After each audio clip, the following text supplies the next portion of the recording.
All right, so are you ready to dive into this list of 99 words? It's supposed to be like the most useful words for daily conversation.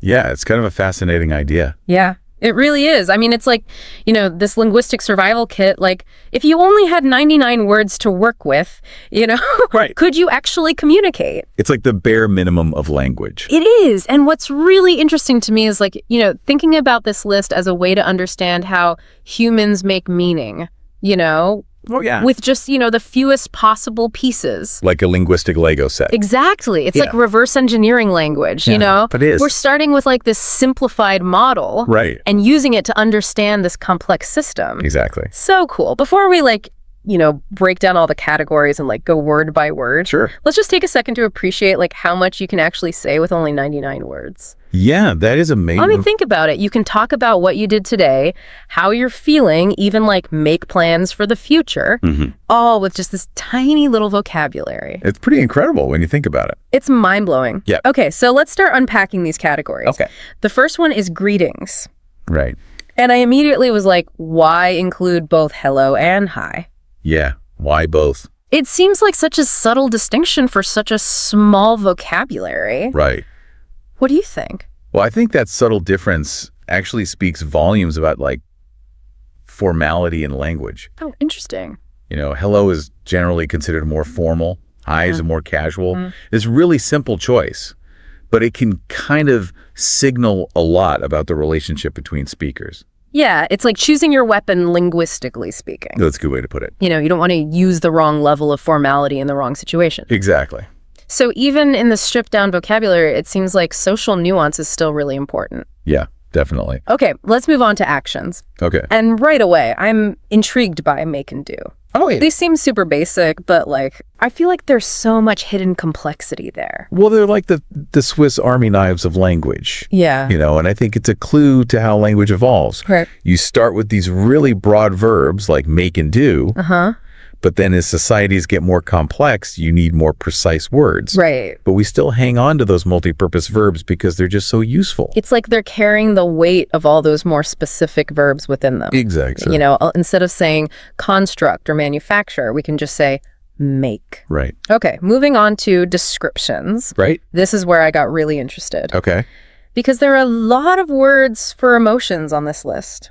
Happy, sad, tired, hungry, thirsty. Why prioritize feelings so much? Well, think about it, being able to communicate basic needs like hunger and thirst. Those are essential for survival. Yeah. And emotions like happiness or sadness, they're really powerful signals. Yeah. They can influence how other people interact with you. Right. So in a way, they're just as important as actions or objects when you're trying to get your point across. It's not just about conveying information. Right. It's about expressing your internal state. Exactly. Which can be super crucial for navigating social situations. Definitely. All right, next up we have time and frequency. Hey. And what I find fascinating about this category Yeah. is how it highlights like the human struggle to understand something that is actually really abstract. Oh. Time. It's true. Time is a weird one. Yeah. It's like these basic time concepts aren't as straightforward as they seem. I know. We humans, we perceive and organize time in a way that's like unique in the animal kingdom. Right. We use language to create a framework for understanding something that's inherently intangible. And here, with just a handful of words, always, sometimes, never, we have a whole system for expressing like complex ideas about, when things happen, how often they happen. Right. It's like building a whole universe of time with just a few linguistic Legos. Yes, that analogy. Right. It really is. It's a testament to the power of language to make sense of the world around us. Totally. And it highlights how even seemingly simple words can carry a lot of weight. Absolutely. Speaking of which, let's move on to the category of places. Okay. What immediately jumped out at me here is the word workplace. Okay. But there aren't any specific jobs listed.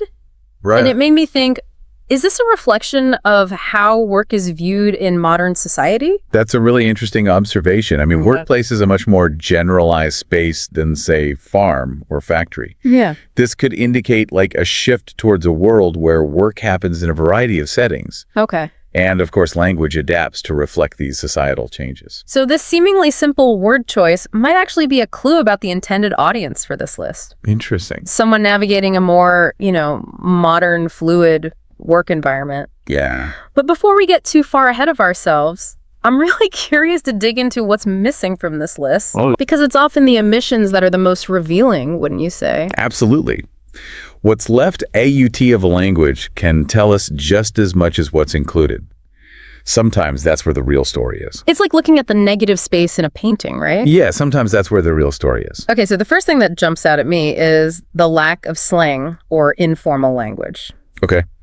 This list is very proper and polite. Why do you think they made that choice? That's a good question. It seems like it would make it harder to like really connect with native speakers, you know? Well, I think slang is so hyper-specific to a time and place. This list seems to be aiming for like a timeless, almost international version of English. Okay. Something that would be understood across cultures. Right. And wouldn't sound dated in a few years. So it's like they're going for the most universally applicable version of English. Right. Even if it means sacrificing some of the, richness and nuance of everyday speech. Exactly. It's interesting to think about the trade-offs, right? You gain clarity and broad understanding, but you lose some of the color and personality that slang can bring. For sure. And it raises an interesting question about the purpose of language itself. Oh, yeah. Is it primarily about conveying information? Clearly and efficiently? Right. Or is it also about expressing identity? Yeah. Building relationships? Right. Playing with the creative possibilities of words? All right, so we've talked about the missing slang, Right. but there's another omission that really struck me.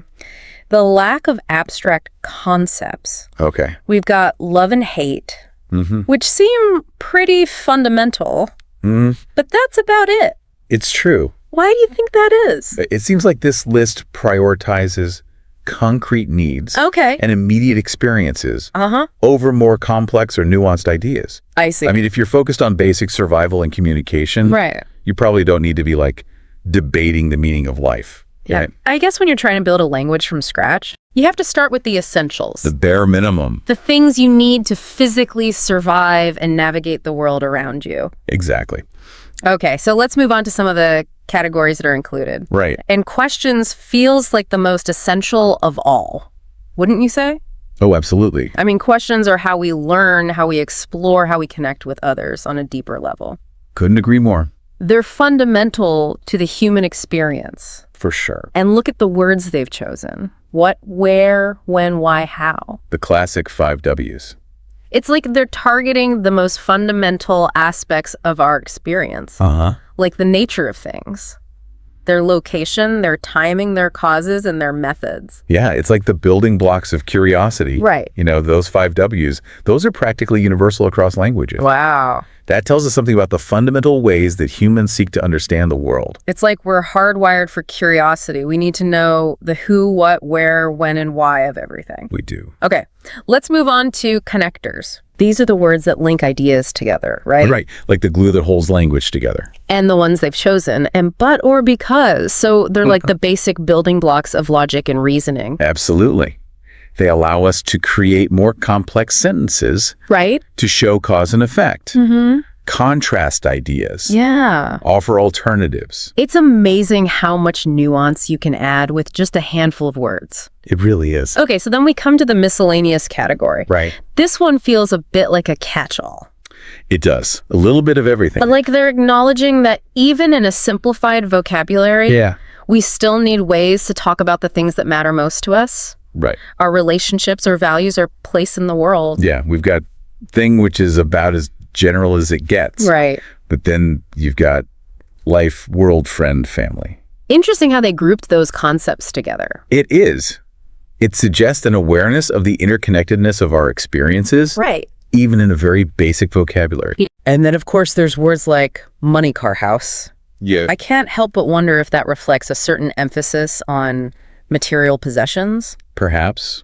Or maybe just the practical realities of daily life in many cultures. True.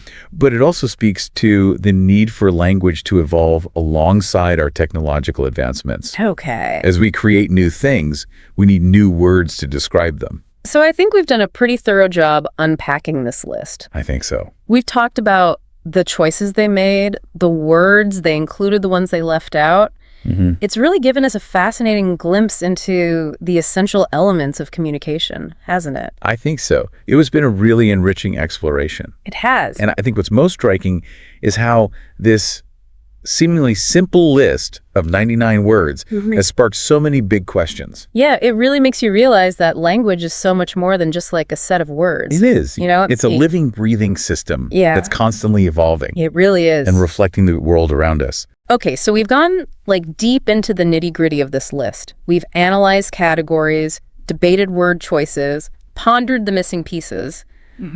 But what does it all mean for you, the listener? What can you take away from this deep dive? I hope it's giving you a new appreciation for the power of language. Right.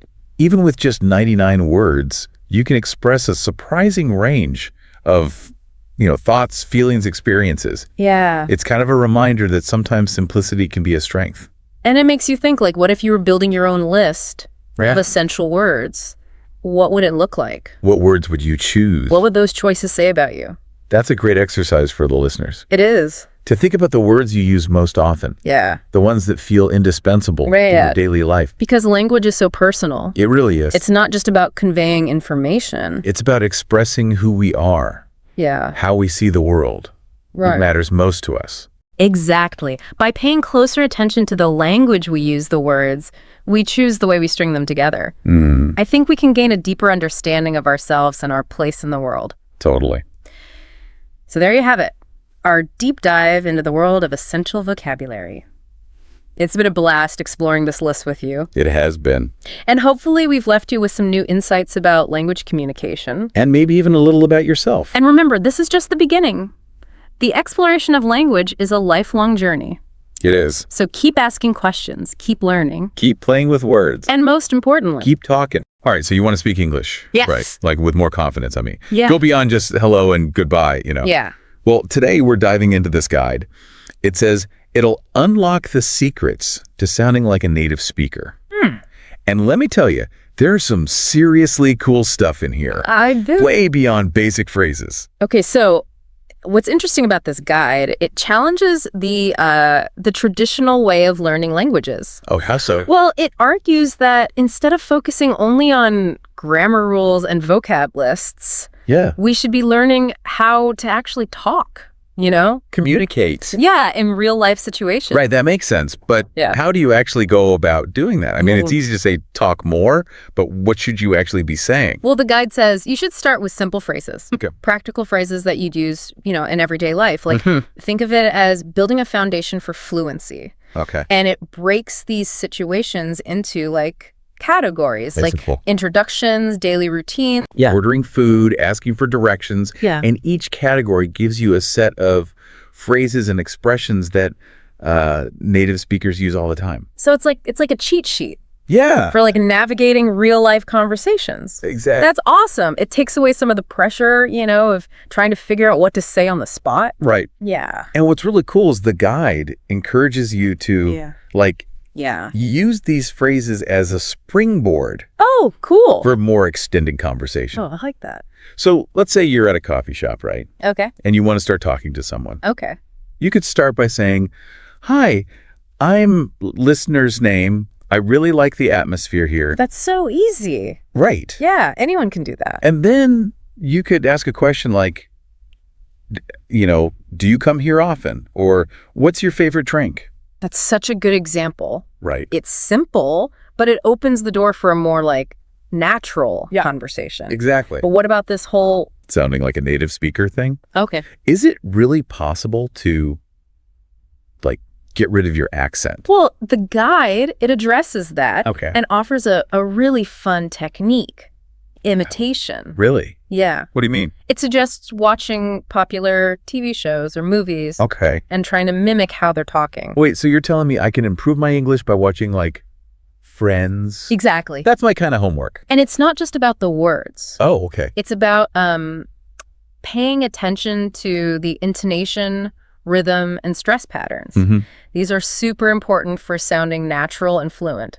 Okay. And the guide recommends this technique called shadowing. Shadowing. where you listen to like a short audio clip Okay. and then you repeat it, like immediately Oh, wow. try to match the speaker's pace and pronunciation. Oh, so that's shadowing. Yeah. That sounds intense, but I can see how it'd be effective. Right. Those little nuances of pronunciation. It is. So it's like you're training your ears and your mouth to like work together. Exactly. Okay, I like that.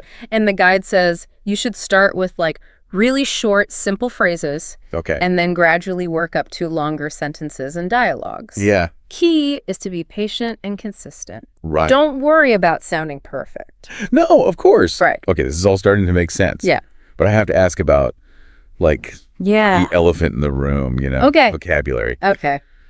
I've always struggled with memorizing words, Right. long lists of words. Yeah. Is there a more strategic way to approach this? Absolutely. Okay, good. The guide stresses that simply memorizing words, out of context, it isn't effective. It proposes this strategic vocabulary building. What's that? Okay. It focuses on learning words and phrases that are relevant to you, Oh, okay. your interests, your goals. So it suggests like making your own word lists Oh. based on topics you like, like travel or food, movies, music. Right. Okay, that sounds way more engaging than flipping through a dictionary. Right. But how do you make sure you actually use these words? Okay, so the guide recommends this technique. Yeah. It's called spaced repetition. Okay. And it involves like reviewing the words at different intervals to strengthen your memory. Oh, cool. There's tons of apps and websites that can help with that. That's a clever way to keep those words Yeah. like fresh in your mind. Right. So it's not just about learning new words, it's about like actively using them. Exactly. And Yeah. the guide emphasizes the importance of using these words in context. Okay. So instead of just memorizing definitions, try to like make sentences, Okay. or even short stories Yeah. that use the words. This will help you like actually understand them, Yeah. how they're used. In real life. Yeah. That's such a practical tip. Right. It's one thing to know the definition, but it's another to be able to use it, Exactly. like in a sentence. Exactly. Yeah, confidently. The guide suggests finding creative ways to use new words in your daily life. Oh, like what? Well, you could label things around your house, write journal entries, Okay. challenge yourself to think in English for a few minutes each day. Thinking in English. Yeah. That sounds kind of scary, to be honest. It might seem challenging, Yeah. but the guide breaks it down. Okay. It suggests starting with simple thoughts and descriptions, Like what? like I'm hungry, or the sky is blue. Oh. As you get more comfortable, you can increase the complexity. I guess it's like building a muscle. Yeah. You wouldn't expect to lift a heavy weight on your first day at the gym. Right. Right? Exactly. Yeah, it takes time Yeah. to build strength. And consistency. Yeah, consistency. And the guide emphasizes that the more you expose yourself to the language, Yeah. the easier it'll be to think in English. So surround yourself with English, Books, movies, music. Exactly. Yeah. And your brain will naturally start to make connections. Oh, I'm starting to get excited about this. Yeah. Thinking in English thing. It's cool. But what about those moments when you just blank Huh? and you can't remember a word or a phrase? Okay. We've all been there. Of course, happens to everyone, even native speakers. Okay, good.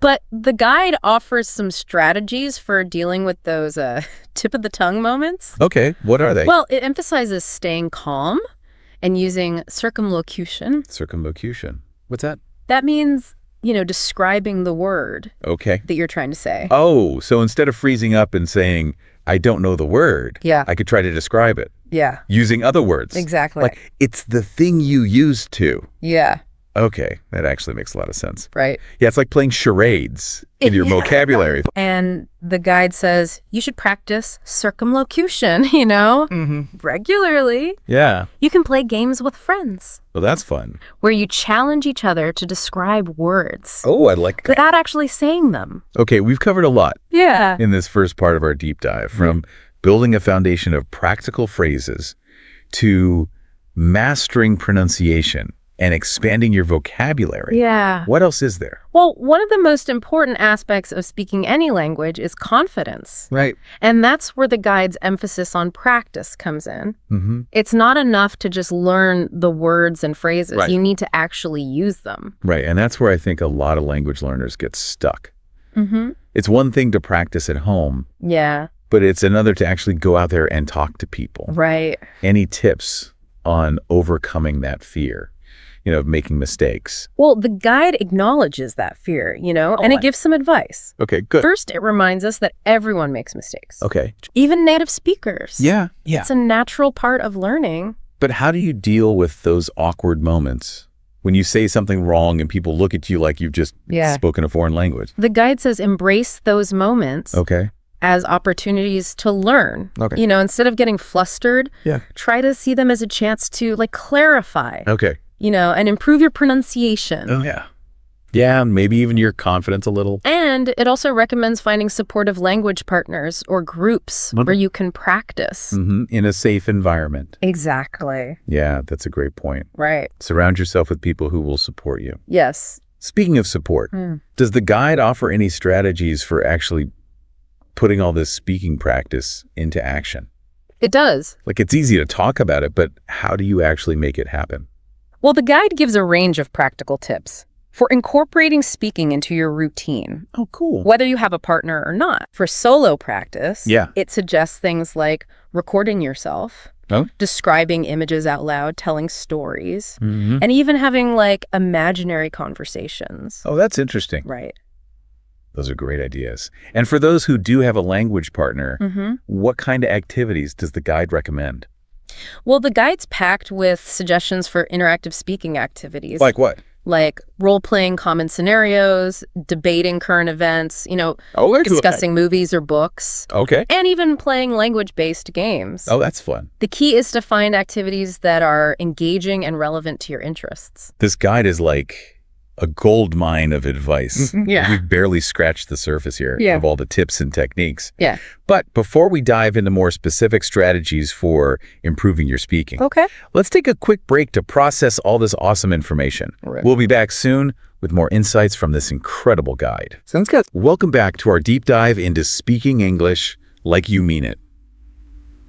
I don't know about you, but I'm feeling super inspired to put all these techniques into practice. Yeah, it's amazing. There's so much in here. It really is. Before the break, we were talking about, actually using your English and overcoming that fear of making mistakes. Right.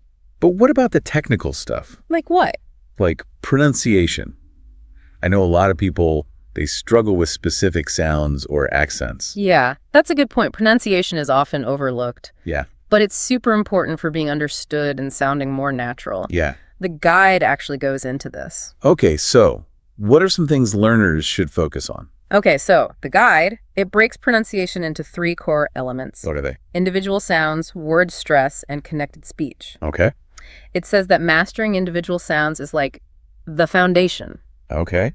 For example, a lot of learners have trouble with the sound. Oh, yeah, that one. Which doesn't exist in many languages. No, it's hard. Right. It's like my tongue is doing gymnastics. I know, right? Yeah. So what's the secret to getting it right? Well, the guide says to pay attention to your tongue and teeth.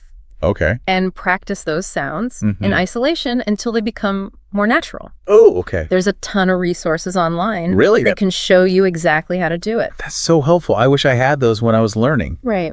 Okay, so what about word stress? Word stress. Why is that so important? Word stress can completely change the meaning of a word. Oh, really? Like, for example, the word present can be a noun or a verb. Yeah.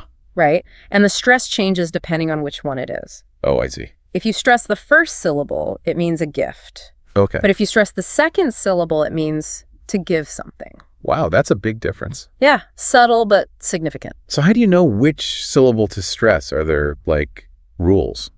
There are some patterns. Okay. But English pronunciation can be unpredictable. Yeah, for sure. The guide recommends listening to native speakers and paying attention to which syllables they emphasize. Okay. It also says to, break down words into syllables and mark the stressed syllable. Oh, that's a good idea. As you learn new words. Yeah, make your own pronunciation guide. Exactly. Okay, I like that. So, connected speech. What's that? This is about how words flow together. Okay. In natural conversation. Native speakers often blend sounds. Oh, yeah. Drop syllables. Oh, link words together. Okay. So, do you want to go? Yeah.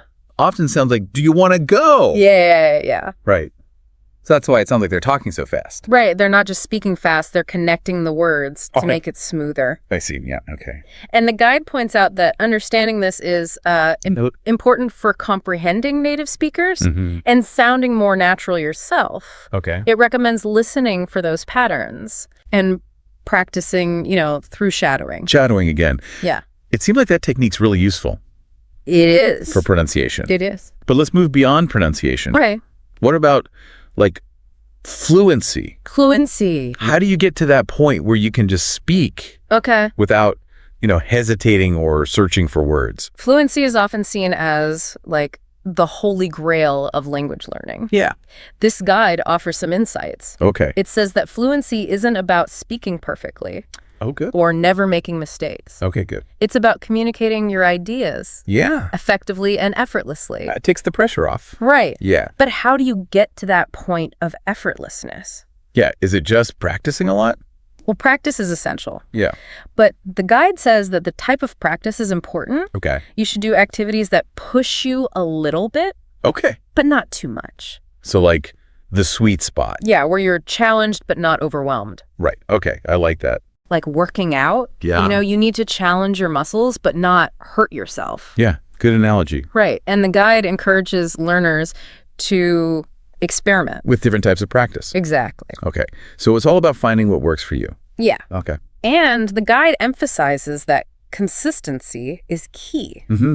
It recommends practicing every day, even just for a few minutes. Right. A little bit goes a long way. Right. The more you use it, the Yeah. more natural it'll become. Okay. This is all starting to make sense, but I have to ask Yeah. about thinking in English. Okay. Is it really possible? Like, can you actually switch your brain?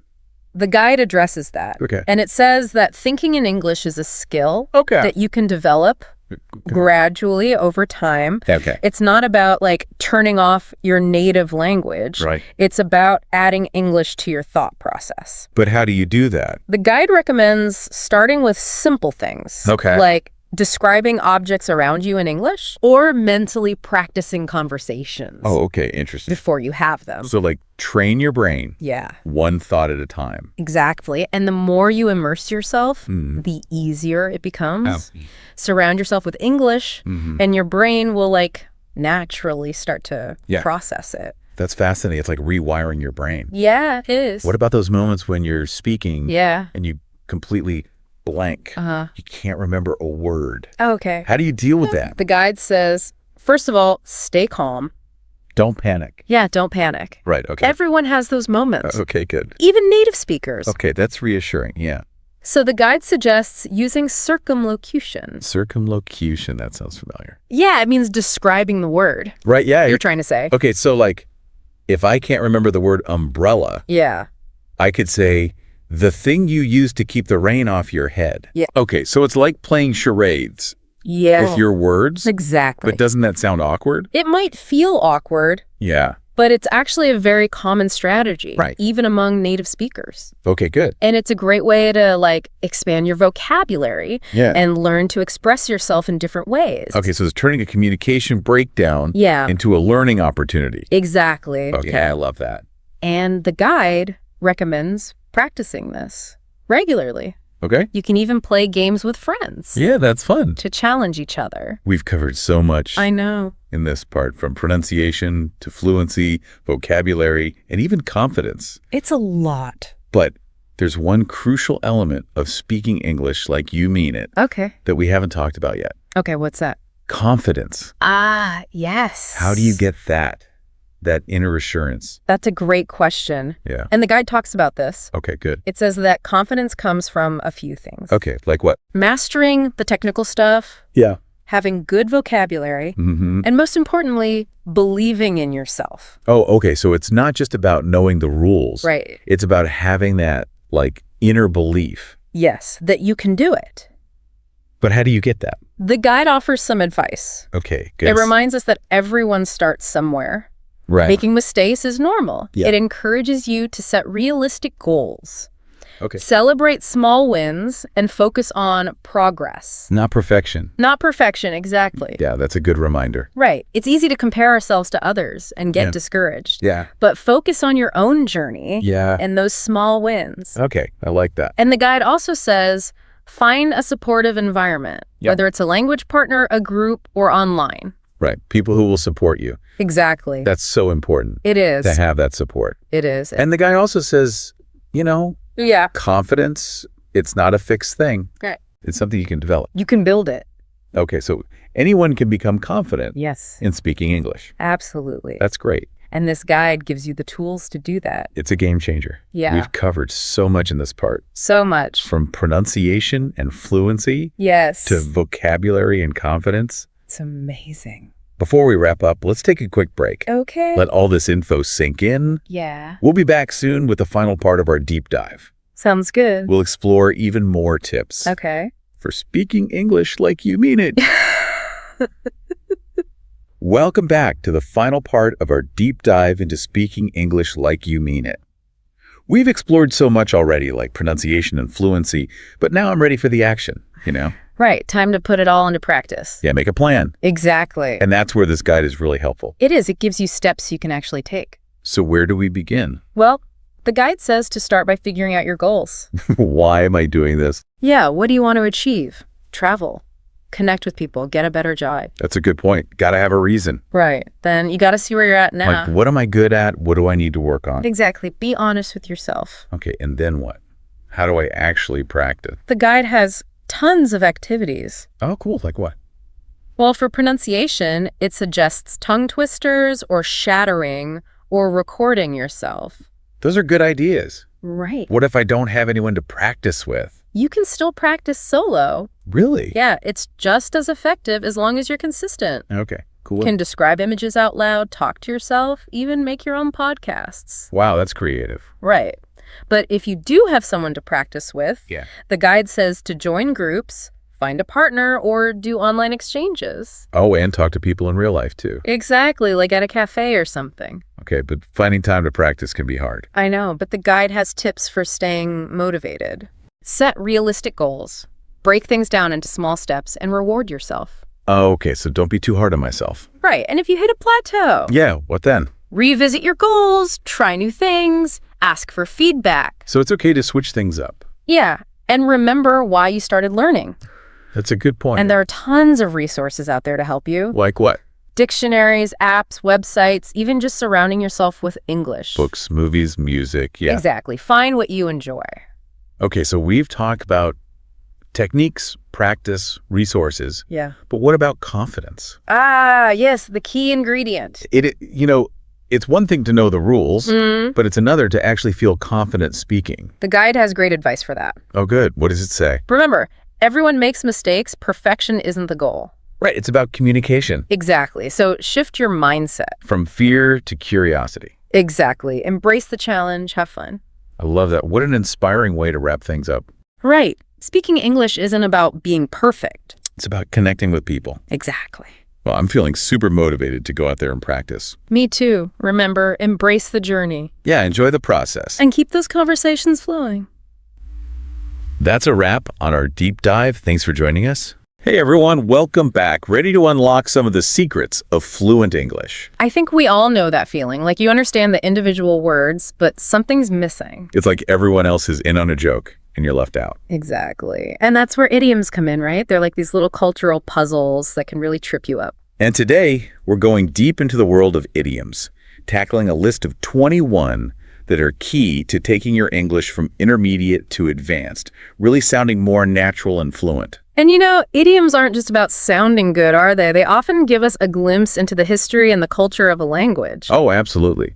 So we'll be unpacking not just what these idioms mean, but also where they come from and how to use them effectively in different situations. And maybe even a few funny stories along the way. So are you ready to dive in? Absolutely. Let's get started with our first idiom, a blessing in disguise. Have you ever experienced something that seemed bad at first, but turned out to be a good thing in the end? I think we all have. It's like that feeling when you miss a flight and then you find out it got delayed for hours anyway. Exactly. Or maybe you didn't get the job you really wanted, but ended up with an even better opportunity. It's those moments when we realize that things happen for a reason. And that sometimes what we perceive as setbacks can actually lead us to something much better. It's like the universe has a plan, right? Right. And speaking of getting to the point, our next idiom is beat around the bush. I think we're all guilty of this sometimes, especially when we have to have a difficult conversation. Oh, for sure. Instead of just coming out and saying what we mean, we kind of dance around the topic, hoping the other person will figure it out. Yeah, like when you want to ask for a raise, but you start talking about how much you love your job and how dedicated you are. Instead of just saying, hey, I think I deserve a raise. Right. It's that awkward feeling of wanting to address something, but not wanting to be too direct. So how do we break out of that beating around the bush habit? Any tips for being more direct? Well, I think being mindful of it is the first step, recognizing when we're doing it, and then just practicing being more straightforward, even if it feels a little uncomfortable at first. Now picture this. You're at a party, you don't know many people, and you want to start a conversation. That's where you need to break the ice. Oh, yes, break the ice. That's a classic one. It's all about easing that initial awkwardness, isn't it? Exactly. It's about creating that first connection, like literally breaking through a sheet of ice to open up a pathway for conversation. And sometimes it can be as simple as a compliment, like, I love your shoes. Or even a simple question like, have you tried any of the appetizers yet? Anything to get the conversation flowing. Exactly. And, sometimes humor can be a great icebreaker, too. Oh, yeah. A well-timed joke can definitely lighten the mood. It's all about finding that common ground, that shared moment of laughter. Now, let's talk about something that can cost an arm and a leg. It's when something is just ridiculously expensive. Yeah. Oh, absolutely. Like, have you seen the prices of concert tickets these days? Oh my gosh, they're insane. It's like they want you to give up a limb just to see your favorite band. It's that feeling of, it's really worth that much. Right? But sometimes you just gotta splurge, But let's talk about those satisfying moments when you get something exactly right, like when you hit the nail on the head. Ah, yes, it's that feeling of nailing it, isn't it? Like when you perfectly describe a situation or you figure out the root cause of a problem. With like that aha moment. And it likely comes from, actually hammering a nail and getting it perfectly straight. Right. And it's such a satisfying feeling, whether you're talking about solving a problem or just understanding a concept. So have you ever hit the nail on the head with something recently? Let me think. Oh, actually, just the other day, a friend was describing a situation they were going through, and I was able to offer some advice that really resonated with them. They said, I hit the nail on the head. It's like you were able to see the situation clearly and offer the perfect solution. Exactly. It felt good to be able to help. Now, switching gears a bit, have you ever been feeling under the weather?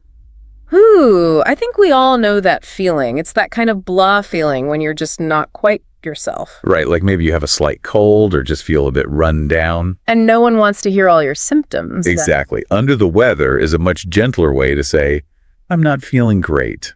And I've always wondered where that one came from. Me too. I've heard it might be related to sailors feeling seasick when the weather was rough. Oh, that makes sense. Like the weather is literally affecting how you feel.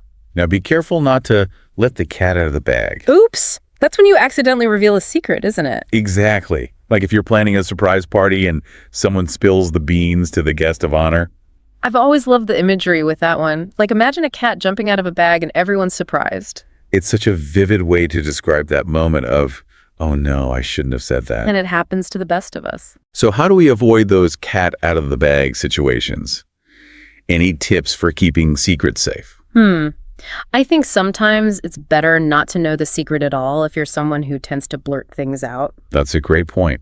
If you don't know, you can't accidentally reveal it. Exactly. Or, just be extra careful about who you talk to and what you say. But sometimes you just have to accept that the ball is in your court. Ah, yes. That's when it's someone else's turn to make a decision or take action. It's like passing the baton in a relay race. Exactly. You've done your part, and now it's up to them to decide what to do next. It's often used in negotiations or discussions, right? Yes, like when you've presented your offer and you're waiting for the other person to respond. And sometimes, to get things done, you just have to burn the midnight oil. Yeah, that's a good one. It means staying up late, working, usually on a project or deadline. Back in the day, it literally meant working by the light of an oil lamp. Right. But nowadays, it's more about that feeling of burning the candle at both ends. But sometimes, you have to face those challenges head on. Like when you have to bite the bullet. It means doing something difficult or unpleasant, even though you don't want to. Like going to the dentist, right? Yeah, exactly. Or having that tough conversation you've been putting off. But on a brighter note, some things happen very rarely, like once in a blue moon. Oh, I love this one. It's so poetic. And it actually refers to a real astronomical event, you know? Really? Yeah, when a second full moon occurs within the same calendar month. It doesn't actually look blue, though. Oh, that's interesting. So it's something that happens very infrequently. Exactly. Like winning the lottery or seeing a unicorn. Now, let's talk about maximizing efficiency. It's like when you kill two birds with one stone. Yes. It's about accomplishing two things with one action, isn't it? Like if you need to go to the post office and the grocery store, and they're right next to each other, you can do both errands in one trip. Exactly. It's all about being smart with your time and effort. And sometimes things are surprisingly easy, like a piece of cake. Oh, yeah. That's a great way to say something was simple and effortless. It makes it sound almost enjoyable, right? Like it was no trouble at all. Exactly. Like, that exam was a piece of cake. But be careful not to put all your eggs in one basket. Oh, yes. That's a good reminder. It's about diversification, isn't it? Not putting all your hopes or resources into one thing. Exactly. It's like spreading your risk so if one thing doesn't work out, you have others to fall back on. Right. Like, don't invest all your money in one stock. Or don't rely on just one person for your happiness. Speaking of revealing secrets, sometimes you accidentally spill the beans. Oops. That's like letting the cat out of the bag. Right. But maybe a bit more unintentional. Right. It's like you just blurt something out without thinking. And it can be so embarrassing. It is. Especially if it's a secret that you're supposed to keep. Oh, for sure. But sometimes it's just a funny slip-up. But it's always important to consider different perspectives and not take everything at face value. That's when you take something with a grain of salt. Yeah, it means being a little skeptical, doesn't it? Not believing everything you hear. Especially in today's world, with so much information flying around, it's crucial to be discerning, to question things. Right. Not everything is as it seems. So how do you decide what to take with a grain of salt? What are some red flags? That's a good question. I think it's about looking at the source of the information, you know. Is it a reliable source? And sometimes, no matter how hard you try, you just have to throw in the towel. Yeah, that's when you admit defeat, isn't it? You realize it's time to give up. It's like knowing when to walk away from a fight. Right. It's not always easy, but sometimes it's the best thing to do. And have you ever felt like you were barking up the wrong tree? Oh, definitely. It's when you're pursuing a path or a solution that's just not going to work. You're putting in all this effort, but you're headed in the wrong direction. It's like you're lost in the woods and you keep going deeper and deeper, but you're not getting any closer to your destination. Exactly. And sometimes it takes a while to realize that you're on the wrong track. It does. But it's important to be able to recognize those dead ends and be willing to change course. So how do you know when it's time to stop barking up the wrong tree and try a different approach? I think it's about paying attention to the signs. You know, if you're not making any progress, if you keep hitting roadblocks, it might be time to step back and reassess your strategy. That's great advice. Now, wouldn't it be amazing to always have the best of both worlds? That is the dream, isn't it? It's like having your cake and eating it too. Exactly. It's about finding that perfect balance, that ideal situation where you get the advantages of two seemingly opposite things. Like imagine working from home, but still having that sense of community and collaboration that comes from being in an office. But sometimes you just have to throw caution to the wind and go for it. Oh, absolutely. It's about embracing risk and spontaneity, letting go of your fears and just going for it. It's like that feeling of freedom and excitement when you decide to do something unexpected.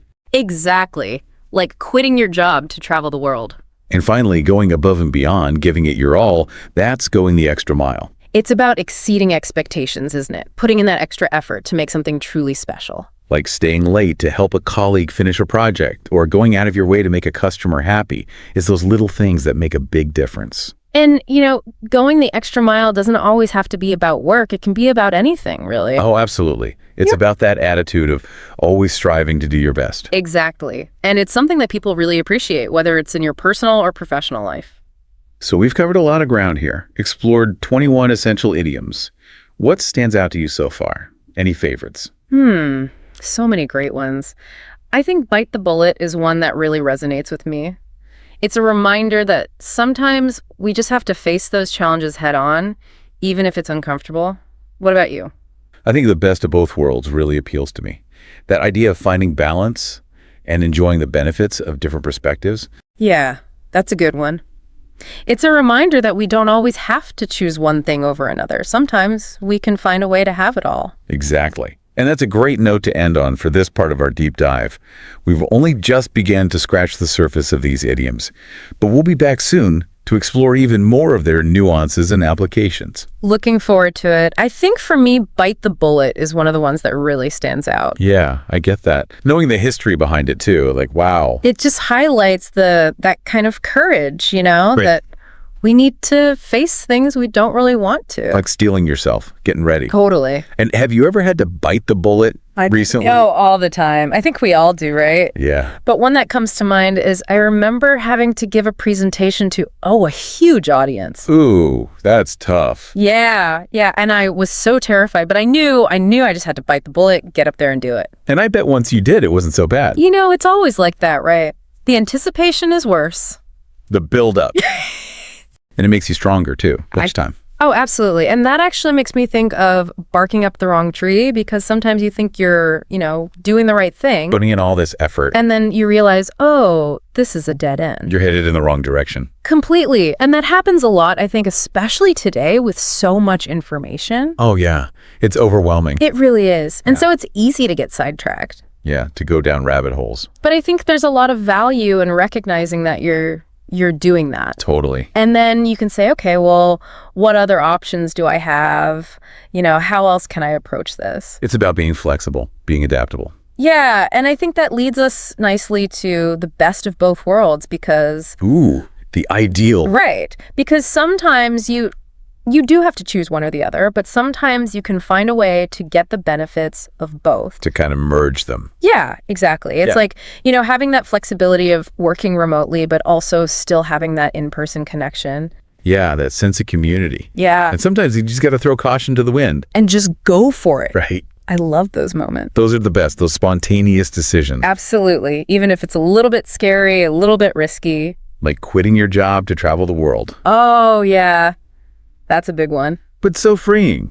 Right. It is. And I think those are the moments that really can shape our lives. Yeah, those leaps of faith. For sure. And then it's about putting in that extra effort, going the extra mile. Yes, it's like going above and beyond. Right, really making a difference. Yeah, exceeding those expectations. So have you gone the extra mile for anything lately? I've been really focused on a project at work. Okay. I've been, putting in the extra hours and really trying to make sure it's the best it can be. To make it shine. Yeah. So we've talked about how to use these idioms, but I think it's also interesting to think about what they reveal about the culture of English speakers. What do you think? Well, I think one theme that keeps coming up is hard work, perseverance. Yeah, I see that. Like, bite the bullet, burn the midnight oil. It's like you push through those challenges. You don't give up. Exactly. You get it done. And then you also have throw caution to the wind, which is more about that kind of risk-taking spirit. Yeah, that adventurous side. So it's interesting. It's like there's that balance. Of both. Yeah, you work hard, but you're not afraid to try new things and take a chance. And the best of both worlds speaks to that, that balance, compromise. Yeah, like finding the middle ground. Yeah. Trying to see things from different perspectives. And take it with a grain of salt, which is kind of like, don't believe everything you hear, right? Question things. Be a critical thinker. Yeah. So as we wrap up this part of our deep dive, what would you say are some key takeaways for our listeners? I think don't be afraid to start using these idioms. The more you use them, the more natural they'll feel. Practice makes perfect. Absolutely. And I think it's important to remember that idioms are more than just words. They're really a window into the culture. Yeah, they tell us something about the values and the beliefs of the people who use them. So pay attention to how people use them in different contexts, and you'll start to pick up on those nuances. Yeah, you'll gain a deeper understanding, not just of the language, but of the culture as well. Yeah, it really is fascinating to see how much we can learn just from these little phrases. It's like they're little time capsules of culture. So let's talk a little bit more about that connection between language and culture. Yeah. Do you think the idioms we use, do they actually influence how we think? Ooh, that's a really interesting question. Right. It makes you wonder, like, if these phrases that we use all the time, Yeah. if they kind of subtly shape our perceptions of the world, Yeah. like spill the beans, for example, does that say something about a culture that values discretion? Yeah. Or does using that idiom actually reinforce that value, make us more aware of keeping secrets? Yeah, it's like, which came first? The chicken or the egg? Exactly. Does language reflect culture, or does it shape it? Or maybe a bit of both. I think it's probably a bit of both, Yeah. you know? It's this kind of back and forth Yeah. between the words we use and how we see the world. And that makes me think about throw caution to the wind, too. Yeah. Does that reflect a culture that's maybe more prone to taking risks? Yeah, or does it encourage us to be more adventurous, you know? Right. To embrace those leaps of faith and the best of both worlds. Yeah. Does that suggest that we like balance, compromise? Mm-hmm. Or does it actually encourage us to seek out those win-win situations? Yeah. It's really fascinating to think about. It's like language is this tool that can both reflect and influence our values and beliefs. Exactly. And I think that's what makes learning idioms, you know, so much fun. Yeah. It's not just about the words themselves. It's about what they tell us about the culture and about ourselves, really. So as we wrap up our deep dive into these 21 essential idioms, what would you say is your biggest takeaway for our listeners? Don't just memorize them, experience them. Ooh, I love that. You know, listen for them when you hear people talking, when you watch movies, when you listen to music. See how they're using them in real life. Exactly. And try using them yourself. You know, the more you use them, the more natural they'll feel. Absolutely. And it's like anything else you're learning. The more you immerse yourself, the more it becomes part of you. And the more you explore language, the more you appreciate its beauty and its power. It's true. Language it's a gift. It is. You know, it's a way to connect with other people and to understand different cultures. To build bridges. Exactly. And idioms are like little gems. They are. That add so much richness to our communication. So keep exploring, keep discovering, and keep diving deep into the world of words. Yes. Who knows what treasures you'll uncover. Happy exploring. And until next time, may your conversations be filled with colorful idioms and insightful discoveries. Hey there, fellow bookworms. Ready to level up your reading game? Today we're going deep, way past just finishing a book. Yeah, think Reading Ninja. This is your secret decoder ring for unlocking those hidden layers of meaning in anything you read. And our guide. This awesome piece, 7 tips to improve your reading at an advanced level. Practical advice, not just theory. Totally. And it uses some really cool examples like switching between Great Gatsby and Marcus Aurelius's Meditations, you know, to really stretch those reading muscles. I love that, reading against the grain. It's so easy to stay in our comfort zones. What about you? What do you usually gravitate towards? What would be a surprising genre for you? Oh, good question. I tend to lean towards nonfiction, history, biographies, that kind of thing. But to shake things up, maybe a graphic novel. Or poetry. I don't read a ton of poetry. I get that. I love a good mystery, but I've been meaning to try more sci-fi, see what's out there. Which brings us to tip number 1, diversify your reading diet. The source is all about exploring different genres, styles, and topics. Makes sense, right? Like food. You don't want to eat the same thing every day. You miss out on all those flavors and nutrients. Same with reading. Each genre has its own strengths, its own way of seeing the world. Exactly. And they even suggest this cool activity. Read a news article on climate change, then read a poem on the same topic. See how different forms of writing can change your understanding. That's such a good idea. The news article gives you the facts, right? But the poem might explore the emotional side, the impact on people. 2 totally different angles, but both important for understanding the whole picture. Totally. Tip number 2 is all about active reading, something I'm always working on. It's about engaging with the text, not just skimming. Yeah, that's where the magic happens. Active reading is like having a conversation with the author, asking questions, pushing back, making those connections in your own mind. The source talks about the SQ3R method. Can you break that down for us? Why is it so helpful, especially with really complex texts? I see SQ3R as a brain hack for better reading. It stands for survey, question, read, recite, review. Especially with dense stuff, it makes you slow down and engage on different levels. Like if you're reading the Federalist Papers, before diving in, you'd survey the structure, maybe skim headings or topic sentences. So kind of setting the stage, getting an overview. Exactly.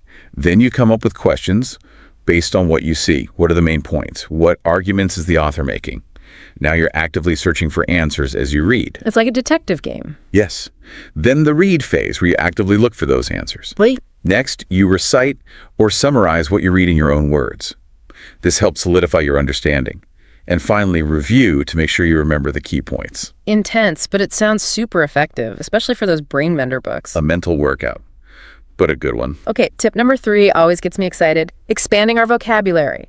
They suggest keeping a vocabulary journal, which sounds fun. Like building your arsenal of words. But what about those words that just completely stump you, like singularity in Stephen Hawking's A Brief History of Time? I remember just staring at that one, completely lost. I know that feeling. You got to become a word detective. Context is everything. You can often figure out the meaning using root words, prefixes, suffixes, break it down into smaller parts. Like solving a puzzle.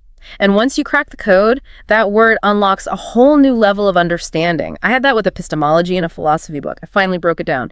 Episteme meaning knowledge, and logos meaning study. Boom, the study of knowledge. It's the best feeling. And those aha moments build on each other. Every new word opens up more understanding. You can tackle even more complex stuff. Brain leveling up.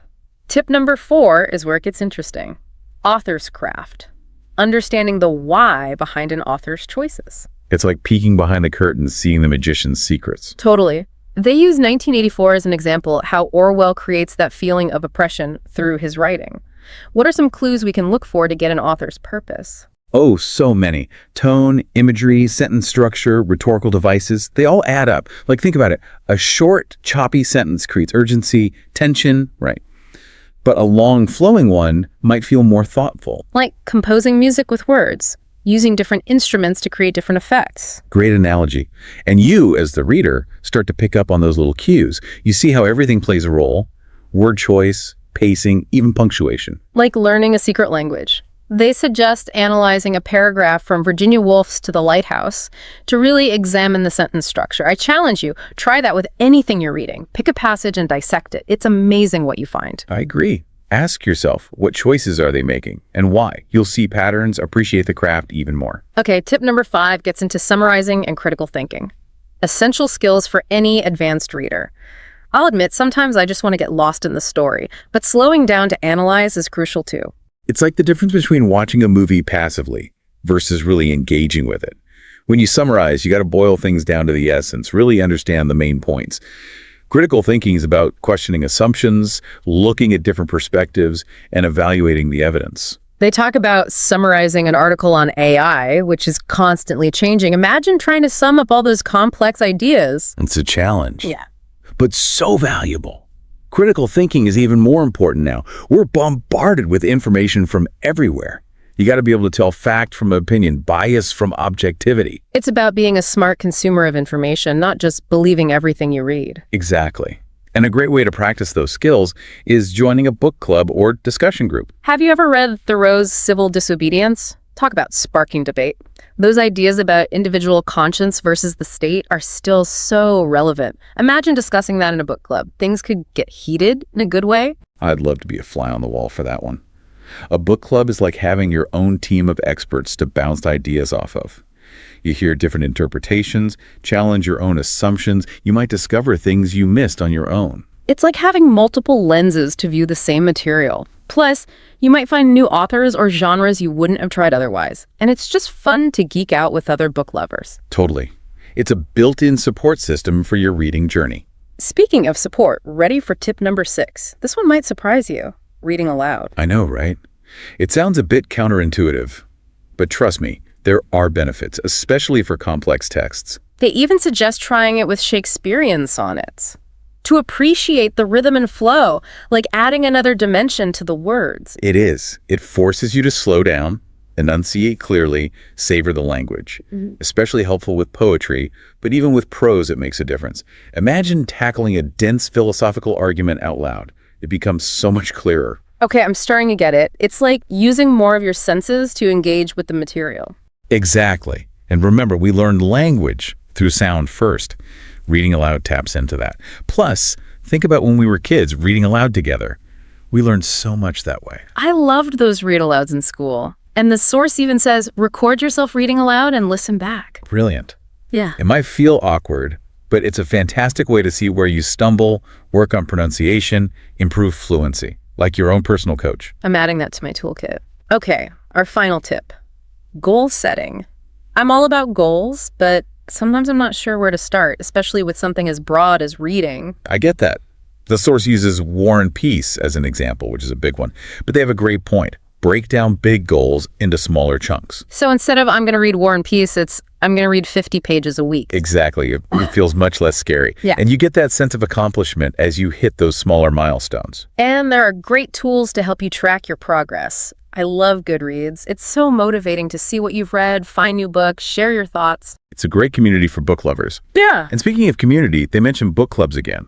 There's nothing like connecting with other readers and really diving deep together. It's like a cheering squad for your reading journey. So we've covered a lot. Diversifying our reading, active reading, vocabulary, author's craft, summarizing, reading aloud, and goal setting. It's been quite the exploration of becoming a more advanced reader. It has. And I hope our listeners feel inspired to take their reading to that next level. Me too. You know, as we wrap up this part, it makes me think about the power of reading. It's not just about knowledge. It's about understanding the world and ourselves better. That's beautifully put. It's about empathy, critical thinking, opening ourselves up to new perspectives and possibilities. Exactly. And it's a journey that never really ends. There's always something new to discover, a new connection to make. And with the right tools and techniques, we can keep growing as readers our whole lives. I love that. So, as we wrap up this segment of our deep dive, I want to leave you with a thought. What's one book or article you've always wanted to read, but felt intimidated by? What's that one that's been sitting on your shelf, whispering promises of adventure? Maybe it's a classic, a dense philosophical work, or something scientific that's always intrigued you. Now is the time to embrace the challenge. Use the tips we've discussed and approach it with confidence, curiosity, a sense of adventure. You might be surprised. Now, before we move on to part 2, we want to hear from you. What's one aha moment you've had while reading? Share your stories, your insights, your favorite reading techniques. We'll be back soon with more on how to level up your reading game. That reminds me of when I was wrestling with this really dense philosophy book, and I was just stuck. I tried recording myself reading it aloud just to see, and honestly, What happened? it was like someone else was reading. I picked up on all these things I totally missed before. It's amazing how just changing how you interact with the text can do that. Like Yeah. unlock it. Speaking of unlocking, tip number 6 is all about reading aloud. Yeah, I know, right? Sounds a bit old school. Yeah, like elementary school. But the source makes a good case for it, especially for becoming more advanced readers. Essentially. They even suggest reading Shakespeare out loud, like those sonnets, Oh, yeah. to get the rhythm and flow. What's the idea there? When you read silently, don't you think you kind of skim? Your mind races ahead. Oh, for sure. But reading aloud, you got to slow down, enunciate every word, really savor the language. Like it adds this whole other dimension. Almost like performing it, bringing Yeah. it to life. So you pick up on those subtle things you might miss otherwise. Exactly. And it's not just poetry. Think about a tough philosophical argument or even a legal document. Reading it aloud can make it so much clearer. Okay, I see what you're saying. It's like using more of your senses to really engage with it, which helps you remember it better too. Right. And we learn language through hearing first, don't we? Yeah. So reading aloud kind of taps into that. Plus, it's like when we were kids reading aloud together. Yeah. Remember how much we absorbed? I do. Those were great. And the source even says to try recording yourself reading aloud and listening back. I know it sounds a little weird. Yeah, but it could be really helpful. Absolutely. You can hear where you trip up, work on pronunciation, get more fluent overall. It's like having your own personal coach. I gotta try that. Okay, last tip from the source. Goal setting. I'm a huge believer in goals, but I'm not always sure where to begin with reading. It can feel so overwhelming. I understand that. They use War and Peace as an example, which, yeah. That's a big one, intimidating. But their point is, break it down. Exactly. So instead of I'm going to read War and Peace, maybe it's I'm going to read 50 pages a week. Right. Way less daunting. And you get that feeling of accomplishment as you hit those smaller goals. Which keeps you motivated. And there are great tools to help, like Goodreads. I love that. Seeing your progress, finding new books, sharing your thoughts. It's such a great community for book lovers.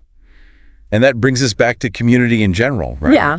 Book clubs, online groups, even just friends you swap books with. It makes a difference. Totally.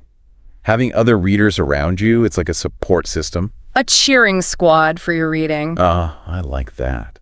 And with all this talk about tips and goals, it's important to remember, reading should be fun. Oh, absolutely. We can get so caught up in improving that we forget to enjoy a good book. So true. It shouldn't feel like work. It's like anything else. You got to find that sweet spot between challenge and pleasure. All right, we've done a deep dive on these 7 tips, but before we go, I want to ask you, the listener, what really stuck with you? Was there one that was like, aha, that's it? Or maybe a challenge you're ready to tackle now? Want to hear your thoughts. Reading is a journey, and the best ones are shared. So let's keep talking. What are your favorite ways to level up your reading game? We'll be back with more soon.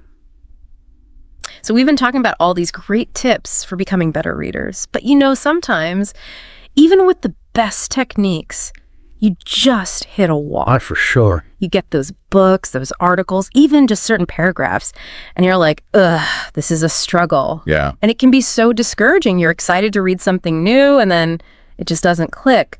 What do you do when you run into that, when you're just not connecting? Well, first you got to remember, it's okay. It's normal to struggle with certain things. Right. It doesn't mean you're a bad reader or that the writing is bad. Sometimes it's just not a good fit for you. I like that, giving yourself permission to not love everything. Exactly. Once you accept that, you can look at those tougher texts with more, maybe a little kindness towards yourself and curiosity. So instead of getting frustrated, you ask, okay, what's making this hard for me? Yeah. Is it the vocabulary, the sentences, the topic itself? Right. And once you figure out what it is, you can start to find ways to deal with it. Vocabulary. Maybe you grab the dictionary or look for clues in the surrounding words. Tricky sentences.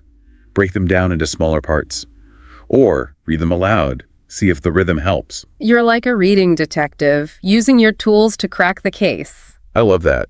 And sometimes the best thing is to just walk away for a bit. Oh, yeah. Go for a walk, listen to music, do something completely different. Come back with fresh eyes. That distance can really help. It's like with a painting, you step back to see the whole picture. Exactly. And honestly, remember that reading should be fun. If you're always fighting with it, feeling frustrated, maybe it's time to try something else. I agree. A different genre, a new author, or even an old favorite that always makes you happy. There's so many amazing books out there. There's something for everyone. For sure. The important thing is to find what you're curious about, what sparks your imagination. As we wrap up this whole deep dive into reading, it keeps coming back to this. Yes. It's so personal. It really is. We can learn techniques, we can get better at it, but at the end of the day, it's that connection you make with what you're reading. It's like connecting with another mind, even if they lived centuries ago, exploring new worlds, understanding ourselves and the universe better. A journey of discovery. And like all good journeys, the best thing is to go with curiosity, a sense of wonder, and be open to getting a little lost along the way. Keep exploring, keep asking questions, and never lose that sense of wonder. That's the magic of reading. That's all for this episode of The Deep Dive. We hope you found some inspiration to level up your reading game. Until next time, happy reading. Ever get that feeling you might be using a word wrong, but you're too afraid to ask? Oh, yeah. Well, fear no more. Because today we're diving deep into 15 words that even fluent English speakers mess up. We've got a YouTube script here all about leveling up your vocabulary. And you might be surprised by some of these common mistakes. It is fascinating, though, how some of these errors stem from subtle distinctions that are easy to miss in casual conversation. Okay, let's unpack this. We'll start with some beginner traps. Words that seem straightforward, but can be surprisingly tricky. I'll be honest, the word literally is one I hear misused all the time. Yep. Just the other day, someone told me they were literally dying from how much they had to do that week. Yes. Literally seems to be a word that's been taken hostage by hyperbole. So remind us, what should literally mean? Why is it important to use it correctly? Literally means something actually happened, exactly as stated. Yeah. It emphasizes the reality of a situation, not an exaggeration. Right. While your friend might have felt overwhelmed, they weren't literally dying. Right. You see, using literally correctly, make sure your words carry their intended weight. It's about precision and clarity, especially in an age where misinformation can spread so easily. That's a really good point. The impact on communication is huge. Okay, another beginner word that trips people up is unique. I once saw a store advertising a sale on very unique items. Something about that just felt off. That's because unique means one of a kind. Right. Inherently special. It stands alone. Right. So adding modifiers like very or quite is redundant and actually weakens the impact of the word. So instead of saying something is very unique, how can we highlight that specialness in everyday conversation? Let the word unique speak for itself. Okay. You could say that painting is truly unique or her style is unique. You're emphasizing the inherent specialness without needing to qualify it further. That's so interesting. I can see how that subtle shift makes a big difference. Even these beginner words have hidden depths. You really have to think about their true meaning. Absolutely, and that's what makes language so fascinating. Now, prepare to have some assumptions challenged because some words have meanings completely different from what most people assume. Okay, I'm intrigued. Give me an example of one of these words. Let's start with irony. Okay. Many people confuse irony with simple coincidence or bad luck. For example, someone might say, "It's so ironic that I won the lottery and then got hit by a car." So winning the lottery and then getting hit by a car, that's just bad luck, not irony. Yeah. What makes a situation truly ironic? True irony involves a situation where the outcome is the opposite of what was expected, often with a humorous or sarcastic undertone. A classic example would be a fire station burning down. It's not just about unfortunate timing, it's about a surprising reversal of expectations. Wow, that makes so much sense. It's not just about something bad happening. It's about the unexpected nature of the situation. You see, understanding irony helps us analyze situations more deeply. It's not just about bad luck. It's about recognizing the unexpected and sometimes absurd nature of life. Speaking of unexpected twists, Yeah. let's talk about a word. Often misused in situations with high stakes. Alibis. I feel like I hear people using alibi as a synonym for any kind of excuse. Yeah. Like, oh, I have a good alibi. Right. Yeah. That's a common mistake. People might say, "I didn't finish the project, but I have a good alibi." Wait, so if it's not just any excuse, what makes a real alibi? I'm genuinely confused. An alibi has a very specific legal meaning. Okay. It refers to proof that someone was somewhere else at the time a crime was committed, demonstrating their innocence. It's not just any excuse. It's evidence that clears someone of suspicion. So using alibi to explain why you didn't finish a project wouldn't really make sense. Exactly. Using alibi in casual conversation when you simply mean excuse can actually undermine your credibility. It shows a lack of precision in your language. Okay, this is making me rethink how I use these words. What other intermediate words are lurking out there, ready to trip us up? How about a word that's often confused with its near opposite? Disinterested. Many people use disinterested to mean uninterested or bored. For instance, someone might say, "I was completely disinterested in that meeting." Disinterested. If it doesn't mean bored or uninterested, then what does it actually mean?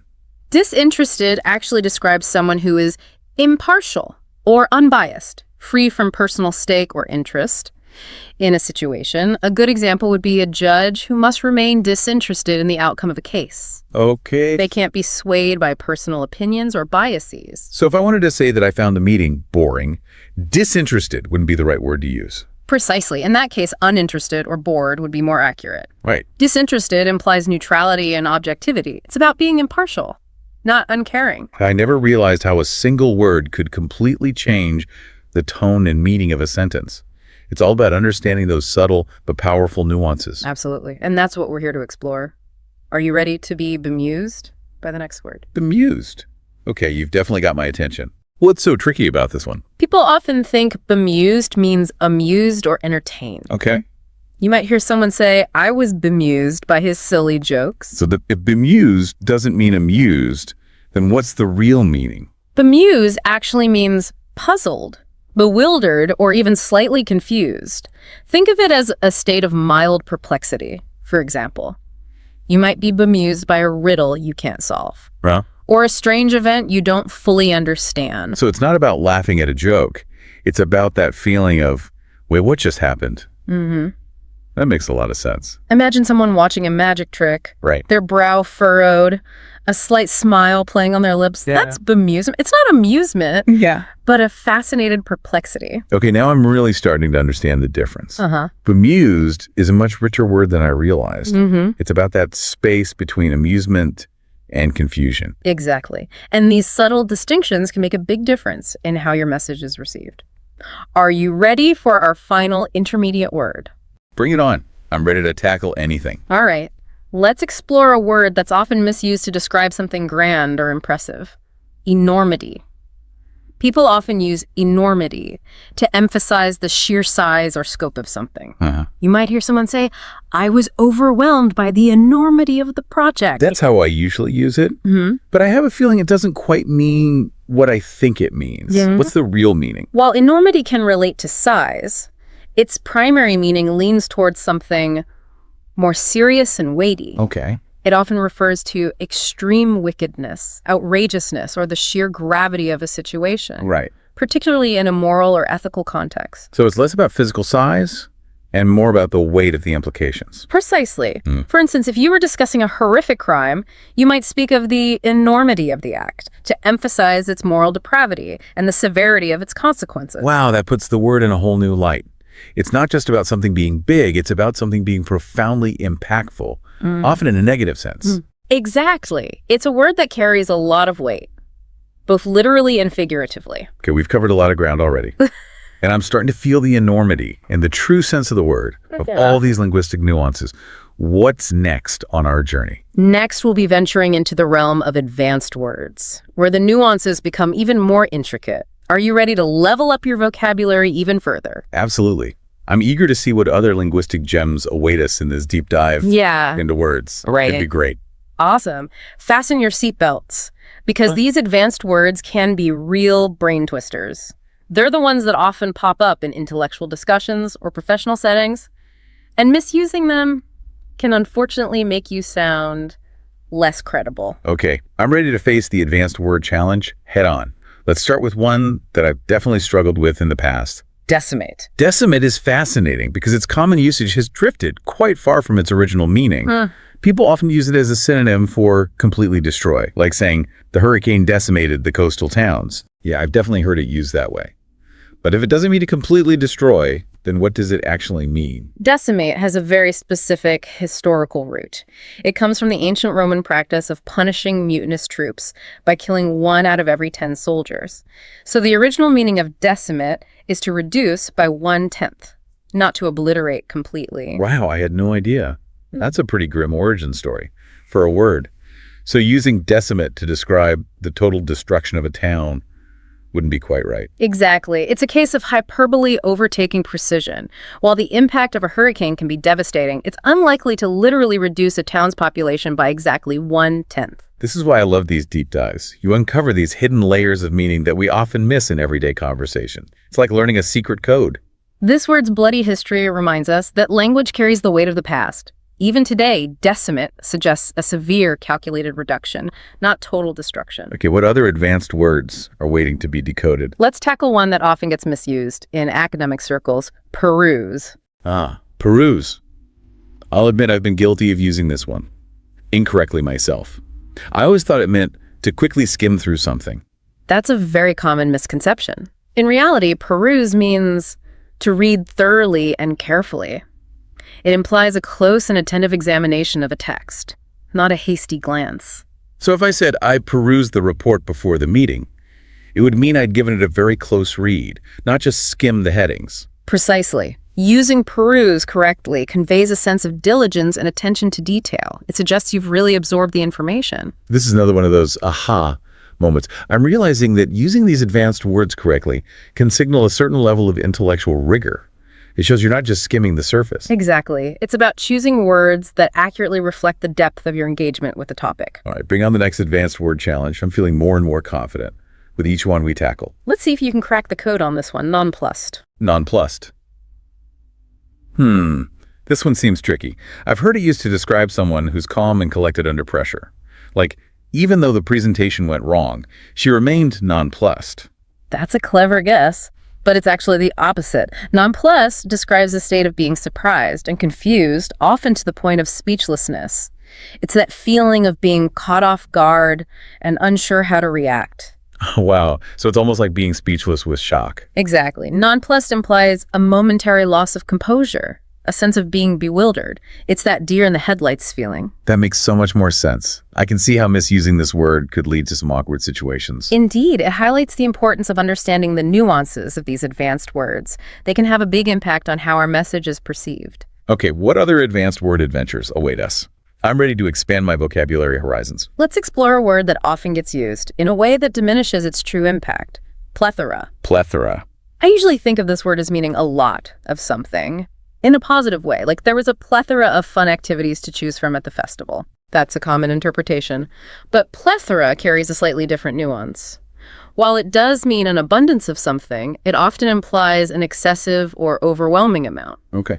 It can sometimes even suggest a sense of burden or inconvenience. Interesting. So it's not just about having a lot of something. It's about having maybe too much of it, like it's overflowing. Precisely. Imagine a situation where you're bombarded with information or faced with an overwhelming number of choices. That sense of being inundated can be captured by the word plethora. So if I were to say, I have a plethora of emails to respond to, it would imply that I'm feeling a bit swamped by them, not necessarily excited about having a full inbox. Exactly. It's about that tipping point where abundance starts to feel like excess. It's about that too much of a good thing feeling. I'm starting to see how using plethora correctly can add a layer of sophistication to my descriptions. It's a much more nuanced way of expressing abundance than just saying a lot. It's about choosing words that convey not just the quantity, but also the impact of that quantity. This is making me realize how much I've taken these words for granted, what other advanced words are hiding in plain sight, waiting to be understood. Let's delve into one that's often misused in discussions about facts and information. Factoid. Factoid. This one seems pretty straightforward. I always thought it just meant a small or trivial fact. That's how it's commonly used, but its original meaning is a bit more nuanced, even controversial. The term factoid was actually coined to describe something that appears to be a fact, but is actually false or unsubstantiated. Right, really? That's a completely different meaning. That's the risk with using factoid in its original sense. It implies a degree of skepticism or even doubt about the validity of the information being presented. It can be a way of highlighting that something may sound like a fact, but it hasn't actually been proven true. This is a perfect example of how language can evolve and shift in meaning over time. It's important to be aware of both the common usage and the original intent behind a word. You're absolutely right. Language is a living, breathing thing that constantly adapts and changes. Our goal is to be aware of those changes and use words in a way that is both accurate and effective. So how can we use factoid in a way that doesn't accidentally spread misinformation? If you're unsure of the accuracy of a piece of information, it's best to avoid using factoid altogether. You could say something like, here's an interesting tidbit, or this might be a bit of trivia, but this avoids any implication that the information might be false. That's really helpful advice. Okay, bring on the next advanced word. I'm ready to conquer some more linguistic complexities. Let's tackle a word that often causes confusion in discussions and debates. Moot. Moot? I've always thought of this word as meaning irrelevant or pointless. Like that argument is moot because the decision has already been made. That's a common understanding, but it's not entirely accurate.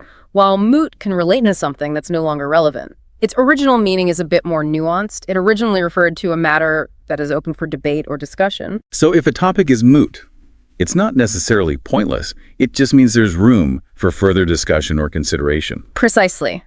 Imagine a legal case where the circumstances change, making the original point of contention no longer relevant to the outcome. The issue might be considered moot, not because it was unimportant, but because it's no longer central to the case. That's a really helpful clarification. So it's less about the topic being irrelevant and more about its significance having shifted or diminished. Exactly. It's about acknowledging that the context has changed, and the original point of debate may no longer be the primary focus. I'm definitely feeling more enlightened than moot after tackling that one. What other advanced word adventures await us? Let's wrap up our exploration of advanced words with a pair that often trips people up: infer and imply. Infer and imply, the classic conundrum. I know these words are related to drawing conclusions, but I often mix them up. It's a common confusion. The key difference lies in who is doing the action. The speaker or writer implies something, meaning they suggest or hint at something without stating it directly. The listener or reader infers something, meaning they draw a conclusion based on what is implied. So if I were to say, it's getting late, I might be implying that it's time to go, even though I haven't explicitly said so. Exactly. And if you, as the listener, understood my implication, you would have correctly inferred my meaning. I see. So it's a two-way street. The speaker sends out a subtle signal, and the listener picks up on that signal and draws a conclusion. Precisely. It's like a subtle dance of communication where meaning is conveyed through suggestion and interpretation. This distinction is so subtle, but it's crucial for clear communication. Misusing these words can lead to all sorts of misunderstandings. Absolutely. Mastering the difference between infer and imply is essential for navigating conversations and interpreting written texts accurately. It's about understanding both sides of the communication equation. Wow, we've covered a lot of ground in this deep dive. It's amazing how much depth and complexity there is to these seemingly simple words. And we've only just scratched the surface. But I hope you're starting to see how understanding the nuances of language can empower you to communicate with greater clarity and precision. I'm definitely feeling a lot more confident about using these words correctly. It's like a whole new world of linguistic possibilities has opened up. And that's the beauty of language learning. It's an ongoing journey of discovery and refinement. Are you ready for a quick challenge to test your newfound knowledge? Absolutely. Bring it on. All right. Hit me with that word challenge. I'm ready to put my knowledge to the test. Okay. Let's see if you can recall the true meaning of nonplussed. Without looking back at our discussion, take a moment to think about it. Okay. No peeking. I think I've got it. Nonplussed means to be surprised and confused, almost to the point of speechlessness. It's like that feeling of being completely thrown off guard and not knowing how to react. That's absolutely correct. You've successfully decoded nonplussed. It seems our deep dive has truly expanded your vocabulary horizons. I'm feeling pretty proud of myself right now. This whole experience has been eye-opening. I've realized that using words correctly isn't just about sounding smart. It's about communicating effectively and ensuring that my message is understood. It's about wielding the power of language with precision and care. Choosing words that accurately reflect not only what we want to say, but also the subtle nuances of meaning we wish to convey. You know, it's funny because I used to think that vocabulary was just about memorizing definitions. But this deep dive has shown me that it's so much more than that. It's about understanding the history, the etymology, the subtle shades of meaning that make each word unique. It's about recognizing that words are not static, but dynamic. They evolve over time, their meanings shifting and adapting to reflect the changing world around us. And that's what makes language so fascinating. It's a living, breathing entity that connects us to the past, informs our present, and shapes our future. And as we wrap up this deep dive, I encourage you to continue exploring the fascinating world of language. Pay attention to the words you use, the words you encounter, and the way they impact your understanding of the world. I know I will. This has been such a rewarding journey. I'm walking away with a newfound appreciation for the power of words and the importance of using them correctly. Remember, language is a gift, a tool that allows us to connect, create, and inspire. Let's use it wisely. Absolutely. Until next time. Happy wordsmithing. Okay, so let's be real for a sec. Small talk, right? It can be like the most awkward thing ever. Like when you're stuck in a situation and you know you should be chatting, but your mind just goes blank. Anyone else feel me on that? But get this. What if I told you that this deep dive could actually turn that dread into pure confidence?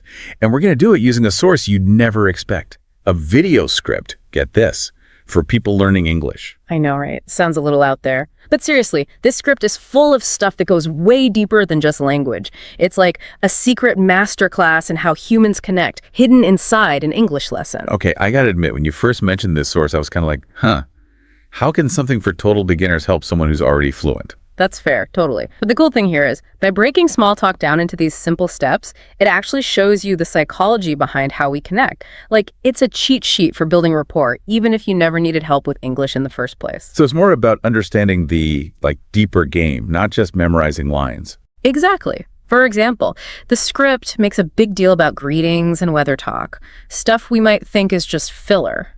Yeah, I always thought that stuff was kind of pointless. Right.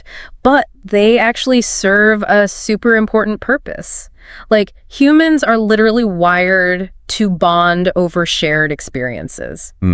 Okay. Even something as simple as complaining about the heat or, whatever the weather's doing. Okay, yeah, I guess I can see that. It creates that instant common ground, that we're in this together feeling, which is huge for starting any kind of connection. Wow, that's actually so true. I never thought about it that way. And the script goes even further. Instead of those boring old greetings like, "Hi, how are you?" it gives you phrases that fit the specific situation so you get a better response. Oh, I like where this is going. Give me an example. So say you're at a party. Instead of that robotic, "Hi, how are you?" try something like, "What brings you here?"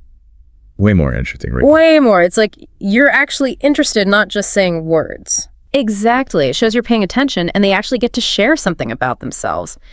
It's what they call a strong bid in, like conversation analysis stuff.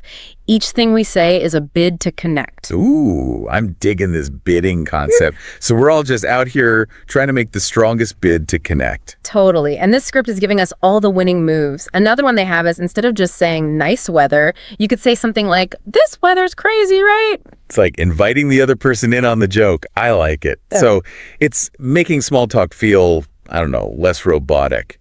But what really stood out to me was the role-playing part. Ah, yes. That's where the magic really happens. The people who made this script, they get it. Knowing the right words isn't enough. You got to actually practice using them. And role-playing is the best way to do that. But what if you don't have someone to practice with? Isn't that kind of, I don't know, weird to do alone? For sure. But you can totally do it in your head. It's called mental rehearsal. Basically, you just picture yourself in different situations. Hold on. So you're saying by just imagining myself rocking these small talk moments, I'm actually getting better at it in real life? You got it.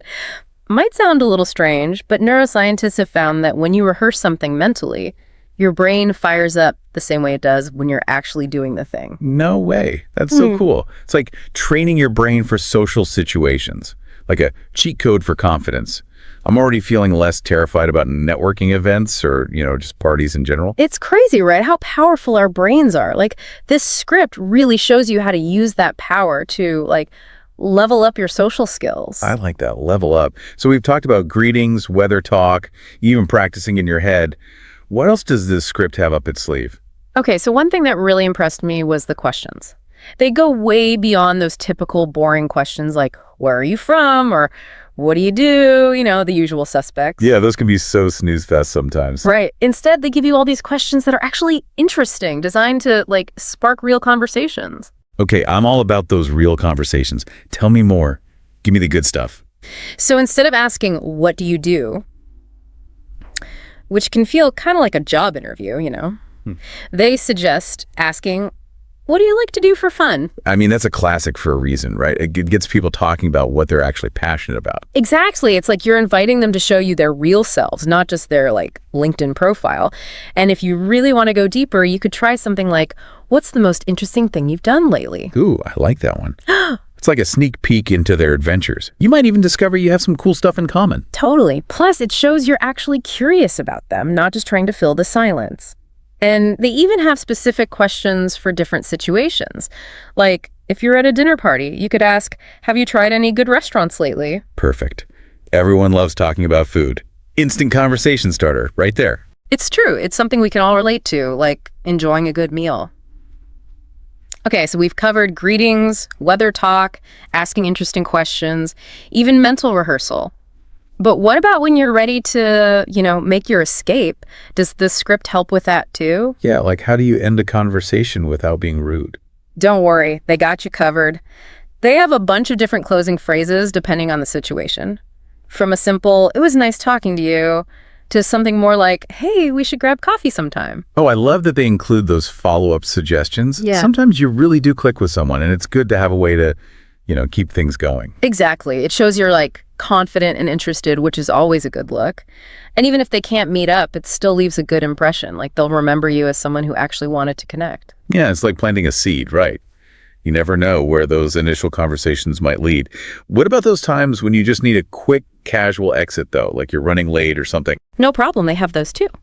They suggest things like, catch you later or have a great day. Those are perfect for keeping it light and friendly without feeling like you have to, hang around forever. Okay, so whether you're aiming for a lifelong friendship or just a quick chat, it sounds like this script has given us a whole toolbox for navigating the social world. Yeah. It's like they took all the guesswork out of small talk and gave us a clear path to follow. It's pretty amazing. And what's so cool is that this script, even though it's for people learning English, it actually shows us some really deep things about human connections, like a reminder that we all want to feel understood, even in those little everyday conversations. So true. And I think that's what makes this deep dive so valuable. We're not just learning phrases, we're learning about what makes us human and how even a short conversation can make a difference, create a ripple effect. It's like we're seeing the world through a whole new lens now, right? Yeah. And that brings us to the best part, putting it all into practice. We've talked about a lot today, the different phases of small talk, how to make a bid for connection, even practicing in your head. But now it's your turn, dear listener. Take these ideas and make them your own. Yes. This is where the real transformation happens. We've given you the tools. Now it's up to you to use them. And remember, you don't have to be perfect. The goal isn't to become some kind of small talk robot. Exactly. Be yourself, be genuine, and use these techniques to connect with people in a real way. So let's recap the top 3 things we've learned from this unexpected deep dive into, well, mastering small talk. First, small talk isn't just random. There's a structure you can follow to make those conversations flow. Second, the words you use actually matter. This script has given us tons of phrases that are interesting, thoughtful, and perfect for different situations. And third, practice, practice, practice. Whether you're practicing in your head or even role-playing with a friend, the more you do it, the more confident and natural you'll become. It really is like freeing, right? Yeah. Knowing you have these tools, it takes away that fear of like messing up or saying the wrong thing. For sure. It's like having this, I don't know, secret weapon for social situations. And honestly, the biggest thing I'm taking away from this is small talk doesn't have to be something you dread. It can actually be like fun, a way to connect with people, 100%. What about you? What's sticking with you from all this? What did you find most helpful from looking at this script? It's funny. I think what resonated most was realizing that everyone, even people who seem super outgoing, they've probably felt that awkwardness too. This script shows that small talk is a skill, like something you can learn and get better at, just like anything else. Right. It's not like some people are born knowing how to do it and others aren't. Exactly. It takes so much pressure off. You can just approach those conversations with curiosity, like a little game. Just see what happens. I love that. A little game. It really can be like an adventure. Yeah. Discovering something new about someone, even if it's just a tiny thing. And it reminds you that even those small moments, a quick chat, a smile, they can all make a difference. It's like we're all connected in this big web, and every conversation adds to that, Absolutely. So as we wrap up this deep dive into, well, the surprisingly interesting world of small talk, I want to leave you with this. Think about the next time you are in a situation where you know there's going to be some small talk. Maybe it's a party or a work event, even just grabbing coffee. What are you most excited to try out from all the stuff we talked about? Such a good question. Yeah. And hey, remember, it doesn't have to be perfect, okay? Just be yourself, be genuine, and see what happens. You might be surprised how fun and even meaningful those small conversations can be. So go out there and conquer the world of small talk. We believe in you. Welcome to this deep dive, everyone. Today we're going to be exploring, well, actually, your English learning journey. Using a script for a video for English language learners. It's going to be like a deep dive within a deep dive, really. So no matter where you're at, beginner, advanced, somewhere in between, there should be something here for you. Yeah, I think it's so cool how this script uses like real stories from other people learning English, to like inspire. It's like we're all on this journey together, Totally. And speaking of journeys, the script starts off by asking this big question, right? What made you want to learn English in the first place? The why behind your adventure, basically.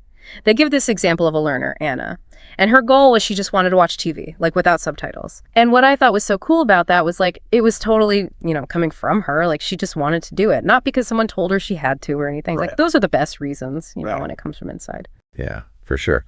Knowing your why can really make a difference, I think, especially when things get tough, When you hit a wall, you just don't feel like studying. It's like having a compass to keep you, heading in the right direction. I love that, the compass. So I'm curious, what was your why, when you started out? Take a second to think about that. It's worth, revisiting it as you keep going, too.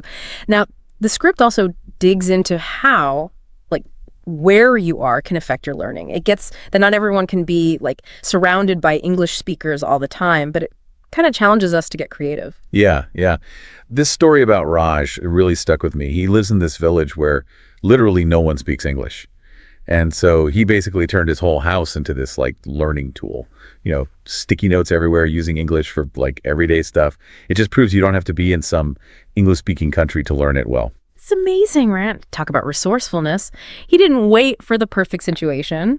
He just made it himself. And this actually leads perfectly into what the script talks about next. How to, take all that time we waste and turn it into learning time. Oh, yeah. Like when you're scrolling on your phone or whatever, and it's not even fun anymore. Exactly. But imagine if you could use that time to learn instead.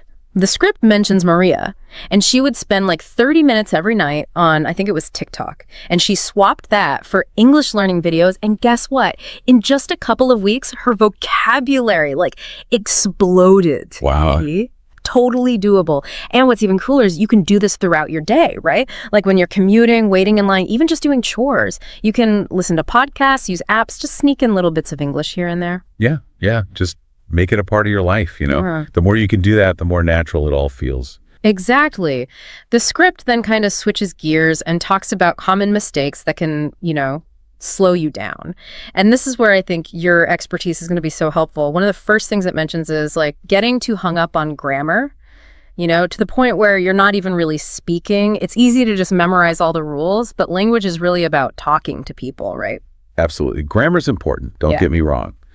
But sometimes I think it gets too much focus, Like it's more important to be able to speak fluently and confidently, even if you mess up a little. It's about finding that balance, I think. What do you think? Oh, 100%. I totally agree with that. You could know all the grammar in the world, but if you can't have a conversation, what's the point, right? Right, exactly. Yeah, it's like you learn how to play an instrument, but then you never actually play any music. Exactly. You just practice scales all day long. Okay, so the script's next point, I think this is something we've all dealt with, being scared to make mistakes. I mean, every language learner goes through that, right? Oh, yeah, for sure.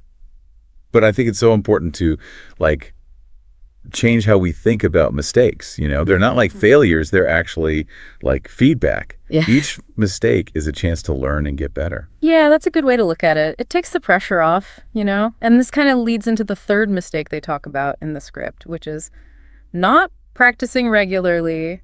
We've all been there, right? Like crazy study sessions and then nothing for weeks. Yeah, I've totally been there. It's always better to do a little bit every day than a lot all at once. Yeah.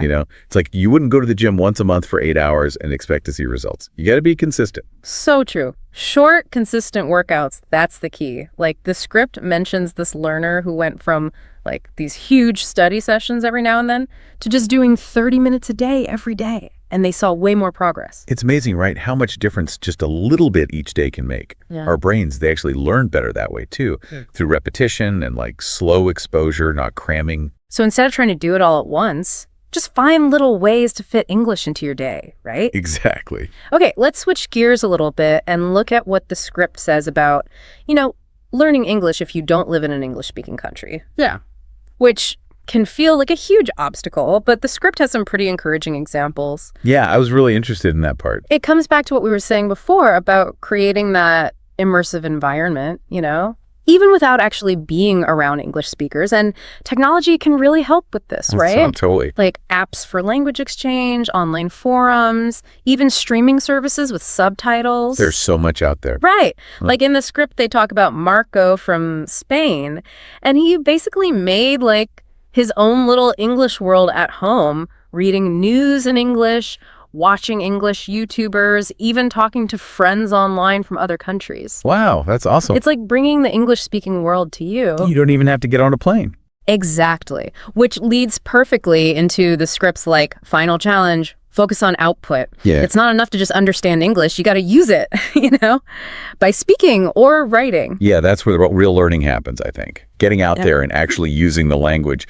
I know it can be scary at first, but the more you do it, the easier it gets. The script suggests a few things you can try, like recording yourself speaking and then listening back to see what you can improve. Well, that's a good one. Or joining a speaking group, or even just writing like a short paragraph in English every day. I like that. Just little things to get you practicing, The key is to find what works for you and then make it a habit. It doesn't have to be a big thing. Even 5 minutes a day can make a difference in the long run. And as we start wrapping up this deep dive here, I think one of the most important things to remember is learning English, it's a journey, right? And every little thing you do, it brings you closer to your goals. That's a great way to put it.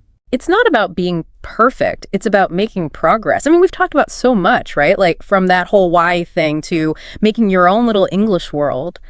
But what really sticks out to me is how much the script is all about, like, doing stuff. Oh, yeah, totally. You can't just sit there and hope you'll learn English. Right. You got to get out there and use it. And remember how we talked about making mistakes? The script wants us to think about those differently, too. Yeah. They're not like the end of the world. They're actually how you get better. Like little stepping stones. Yeah, I love that. So as we wrap up this whole deep dive into learning English, I have one question for you. And it kind of goes back to that output thing we were talking about. What's one small step you're going to take this week to actually use your English? Ooh, that's a good one. Could be anything, really. Record yourself talking for a minute, write an email in English, even just chat with someone online. It doesn't have to be this big, huge thing. Exactly. Just something small but consistent.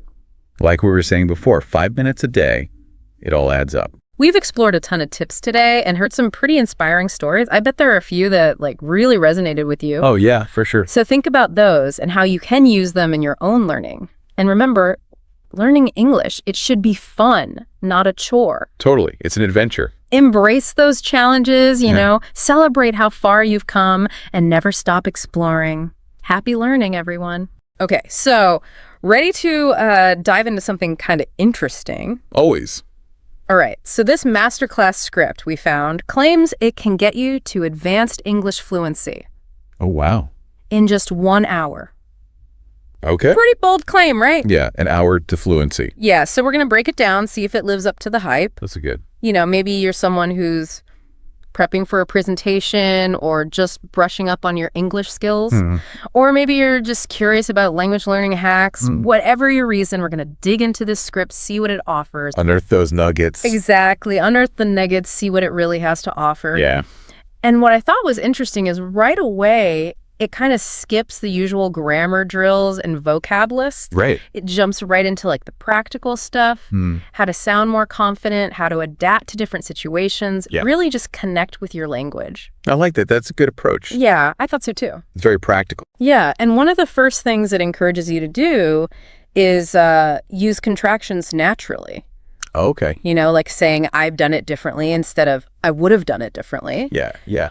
Simple, but it makes your speech flow better, I think. Absolutely, yeah, it does. And that leads right into this idea of connected speech. Right. The script points out how native speakers often link words together. Right. So, for example, what do you want to do becomes what I want to do. Yeah, exactly. It might feel a little awkward at first, Yeah. but it's a key to sounding more natural. Yeah, I agree. So I can see how that would take some getting used to, especially if you've been trained to pronounce each word carefully. Absolutely. But I can also see how it would make you sound more like a native speaker. For sure. Now, the script also doesn't shy away from some challenging vocabulary either. Oh, okay. So there are words like ephemeral, resilient, ambivalent, even ostentatious and serendipitous. Wow. Do you think they chose those words for a specific reason or just trying to impress people? Well, I think it's a mix of both. Okay. Because, expanding your vocabulary important. Right. But they are carefully chosen to be kind of memorable. Yeah. And impactful. Like they use ephemeral to describe a sunset. Oh, right. It kind of helps you grab the meaning of the word. Yeah. But then also appreciate the nuances of it. That's a good point. Yeah. It's not just about sounding smart. It's about using the right words to express yourself clearly. Exactly. And speaking of colorful language, they've also included some idioms in this. Okay. Things like burning the midnight oil, bite the bullet on the same wavelength. Right. Are those common idioms that someone might encounter in everyday conversation? Yes, definitely. Okay.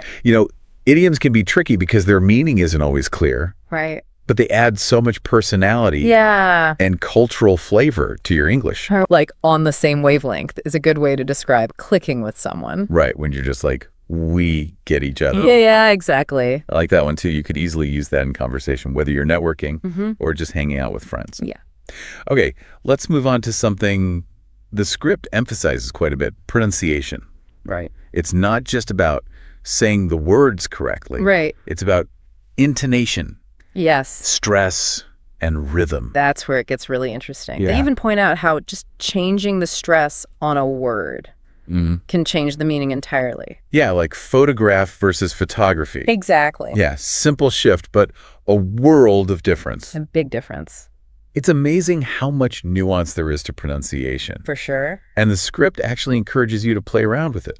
Oh. They suggest you practice different sentences with rising and falling tones. Oh, interesting. To see how it changes the meaning Yeah. of what you're saying. I like that. So pronunciation is definitely a key element of sounding more fluent. It is, for sure. But the script doesn't just give you these tips and leave you to figure it out on your own. Right. They actually try to tie it all together in a real-world scenario, Okay. a networking event. Interesting. Okay. And it's not just a generic script about exchanging business cards or whatever. Right. They've woven in those elements of fluency that we've been talking about. So they suggest starting with a confident introduction, but then using a more engaging question to spark a real conversation. Ooh, I like that. Something like, what inspired you to get into your field? That's a good question. Yeah, what do you think? Yeah, it's open-ended, shows genuine interest, Right. and it avoids those typical small talk cliches. Exactly. So- I like that question too. And they encourage you to build on that initial connection. You know, instead of just nodding and saying, that's interesting, Right. they suggest transitioning smoothly with a comment or a question that shows you're actively listening. Yeah. Something like, that's fascinating. Have you considered expanding into other markets? Oh, nice. What do you think? Yeah, I like that. It shows you're engaged, you're thoughtful. Yeah. So this networking scenario is where they try to bring all the pieces together. Okay. It's where you can put those fluency techniques into practice. Right. But the big question remains, What's it? can you really achieve all of this in just 1 hour? That's the million-dollar question, isn't it? Yeah. I'm a little skeptical about achieving complete fluency in such a short time, Okay. but the script does a good job of highlighting the most important areas to focus on.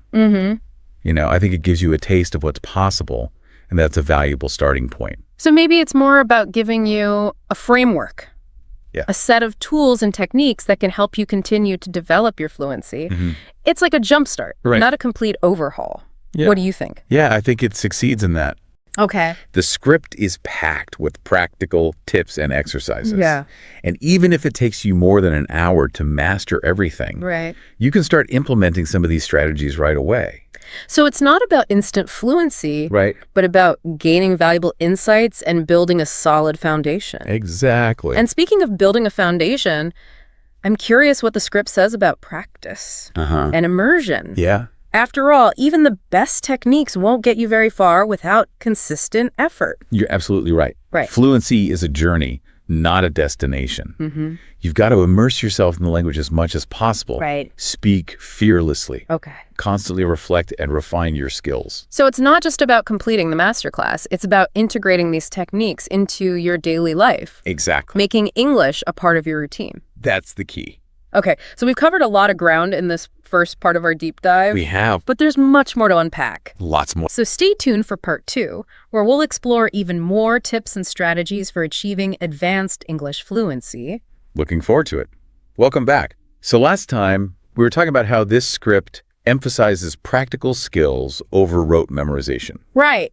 We touched on connected speech, vocabulary building, even using idioms effectively. Yeah. But we left off on a bit of a cliffhanger. Oh, yeah, pronunciation. Yeah, that whole pronunciation piece. The script suddenly turned into a vocal coach. Right. Yeah, urging you to pay attention to things like intonation, stress, and rhythm. Exactly. So I'm ready to dive deeper into those pronunciation secrets. Where do we start?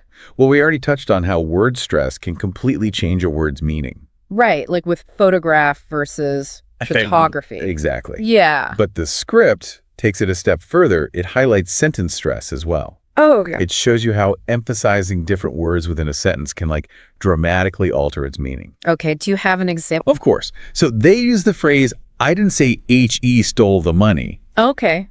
Now imagine stressing each word in turn. Right. You could be accusing different people Oh, wow.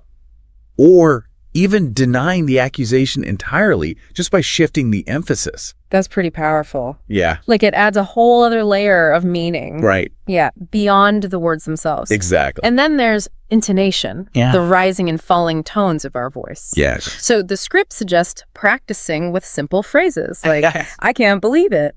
With a rising tone, that's amazing. With a falling tone. Yeah. Do those small changes really make that much of a difference? Absolutely. Think of it like adding punctuation to your spoken words. Oh, okay. A rising tone at the end of a sentence can turn a statement into a question, Right. while a falling tone can express certainty, finality. Okay. It's crucial for conveying your meaning and sounding more natural. So it's like adding emotion and emphasis to your words. Is this something that people often struggle with when learning English? It can be. Okay. Especially for learners whose native languages have different intonation patterns. Right. But the good news is it's something you can improve with practice. Okay, good. The script even suggests recording yourself speaking. Oh, wow. And listening back. I know. It can be cringy. It can be, but it's a great way to identify areas where your intonation might need a little work. Yeah, for sure. I can see how that'd be helpful. Yeah. Even if it's a little embarrassing at first. That's a good tool. So are there any other techniques that the script recommends for improving pronunciation? Well, they suggest some interesting exercises. Okay. Like repeating phrases while exaggerating the intonation and stress patterns. So just really going over the top with it. Yeah, it might feel silly, but it helps to really internalize the rhythm and flow of the language. I'm all for silly if it works. Me too. Like a workout for your voice. Exactly. Thrower. Another technique is called shadowing, where you listen to a native speaker and try to mimic their pronunciation and intonation. Oh, interesting. You can use podcasts, audiobooks, even movie scenes. Oh, that's a good idea. Yeah. Like having a personal pronunciation coach right in your ear. Exactly. Plus, it's a fun way to immerse yourself in the language. And speaking of immersion, the script emphasizes that a lot. Right. It encourages you to surround yourself with English as much as possible. Yes. Watch movies, listen to music, read books, chat with native speakers if you can. Yeah. The key is to make English a part of your daily life. Not just something you study in a textbook. Exactly. You know, it's interesting they bring up immersion. Yeah. Because earlier when we were discussing those advanced vocabulary words, I was thinking, how often is someone really going to use a word like ostentatious in casual conversation? Right. But if you're immersing yourself in the language, you're bound to come across it in different contexts. Exactly. That's a great point. Yeah. Immersion helps you absorb those nuances of the language in a way that just memorizing definitions can't. Right. You start to understand how words are used in different situations. Yeah. You develop a more natural feel for the language. So immersion isn't just about practicing speaking. Right. It's about absorbing the language through listening, reading, and watching. Yes, making it a part of your overall experience. Okay, let's shift gears for a moment and revisit that networking scenario. Right. I'm curious to hear more about how they incorporate all these fluency techniques into that real-world situation. Sure. So you remember that the scenario starts with a confident introduction. Right. But then they encourage you to move beyond the typical small talk. Ask a more engaging question. Like, what inspired you to get into your field? Exactly. Yeah, I love that question. It's a great way to show genuine interest. Right. And start a more meaningful conversation. What else do they recommend? They suggest transitioning smoothly to related topics. You know, showing that you're actively listening and adding to the conversation. You might say something like, "That's fascinating. Have you considered expanding into other markets?" Okay, yeah. Keeps the conversation flowing, and it allows you to showcase your knowledge and insights without being too pushy. It's all about finding that balance. Yeah. Between being confident and being engaging. For sure. Not an easy feat. No, it's not. But this scenario seems to provide a pretty solid framework It does. for navigating those tricky social interactions. Exactly. Okay, so they've covered introductions, engaging questions, smooth transitions, even closing the conversation gracefully. Right. But can you really master all that in an hour? Well, like we said earlier, fluency is a journey, Right. not a destination. Yeah. So while an hour might not be enough to make you a master networker, Okay. this scenario provides a valuable blueprint. Right. And you can adapt these techniques to other social situations as well. So it's about taking those core principles, confidence, clarity, adaptability, Yes. and applying them to any interaction where you want to communicate effectively in English. Exactly. And that brings us to the final section of the masterclass script. Okay. Remember those 3 key tips they emphasized? Immerse yourself. Speak fearlessly. Reflect and refine. Right. This seemed like pretty solid pieces of advice, but what do they really mean by immerse yourself? Right. Are they talking about moving to an English-speaking country? Not necessarily. Okay. While that would certainly be immersive, Right. there are plenty of ways to create an English-speaking environment wherever you are. Okay. You can watch movies and TV shows with English subtitles, listen to podcasts and audiobooks, read news articles and blogs. Key is to find something you enjoy and make it a regular part of your routine. So it's about making English a part of your everyday life. Exactly. Not just something you study in isolation. Okay, what about that second tip? Speak fearlessly. That's easier said than done for a lot of people. It is, yeah. Any advice for overcoming that fear? Well, the script encourages you to kind of reframe your thinking about mistakes. Instead of seeing them as failures, view them as opportunities to learn and grow. It's about embracing the journey. Exactly. And accepting that you're not going to be perfect right from the start. Exactly. The more you speak, the more comfortable and confident you'll become. Don't be afraid to seek out opportunities to practice. Whether it's with a language partner, online communities, or even just talking to yourself in English. Those are great suggestions. Yeah. Now, what about that last tip? Reflect and refine. What are some concrete ways that someone can put that into practice? Self-awareness is key here. Okay. Record yourself speaking English. Listen back to it. Take note of areas where you could improve. Maybe it's pronunciation, maybe it's grammar, maybe it's the flow of your sentences. Yeah. The act of listening to yourself critically can be incredibly revealing. For sure. And these days, there are so many tools to help you do that. There are. Like language learning apps often have recording features. And you can even find online communities that are dedicated to pronunciation practice. Exactly. And don't underestimate the power of simply paying attention to how native speakers use the language. Okay. Listen for those subtle nuances of pronunciation, intonation, and rhythm. The more you observe and imitate, the more natural your English will become. So it's about being a conscious learner. Yes. Actively seeking out feedback and working on those areas where you want to improve. Exactly. Okay, we've covered a lot of ground in this second part of our deep dive. We have. We explored pronunciation techniques, the importance of immersion. We even revisited that networking scenario. We did. And we dug into those 3 key tips for continued learning. Yes. Immerse yourself, speak fearlessly, reflect and refine. Welcome back to the final part of our deep dive into this masterclass, the one that promises to unlock advanced English fluency in just an hour. Yeah, big promises. Huge. So we've unpacked a lot of those strategies. Really? We've experimented with pronunciation, even explored that networking scenario. Yep. Now let's step back, consider. All right. What are the real takeaways here? What are the gems? What can someone actually use to boost their English fluency? Good question. So it's been quite a journey, right? It really has, yeah. We've gone from those kind of building blocks of fluency, confidence, clarity, adaptability, to some very specific techniques like connected speech, mastering intonation, even sprinkling in some of those colorful idioms. For sure. I think we even played vocal coach for a while. Oh, did? Trying out some of those pronunciation exercises. Yeah, that was fun. It was fun. So as we wrap up, what stands out to you as the most valuable takeaway from this whole thing? For me, it's the focus on practical application. Okay. This script doesn't just throw a bunch of rules at you.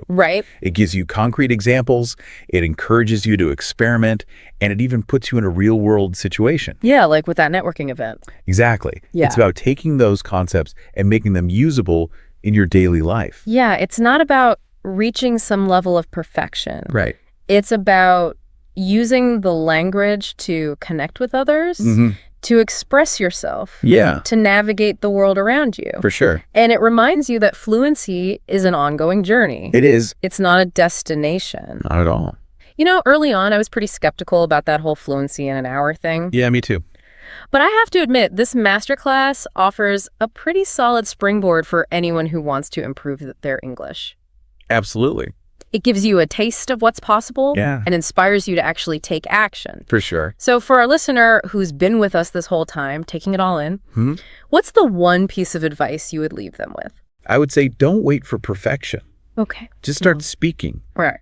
Embrace every opportunity to practice. Yeah. Even if it feels a bit awkward at first, every mistake is a learning opportunity. That's true. Each interaction brings you closer to fluency. I love that. It's about taking those small steps. Yeah. being consistent, and celebrating those wins along the way. Exactly. And remember, you're not alone on this journey. Not at all. There are tons of resources out there, language learning apps, online communities, podcasts like ours, For sure. all there to support you. Absolutely. So find what works best for you. Stay curious. Yeah. Never stop exploring the language, I like that. and have fun with it. Yes. Learning a language shouldn't feel like a chore. No, it should be enjoyable. It should be enriching. Absolutely. So embrace the challenges, celebrate your successes, and never stop trying to be the most confident and fluent version of yourself. That's a perfect note to end on. So thanks for joining us for this deep dive into English fluency. It's been fun. We hope you've gained some valuable insights. Yeah.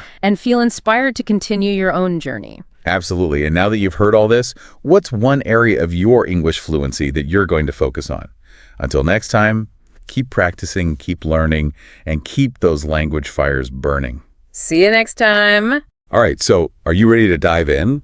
Today, we're going to help you sound like, well, a natural English speaker. Like you were born speaking it, right? Exactly. And we're going to do that with a script. Oh, a script. For what? It's for a video for English language learners. Cool.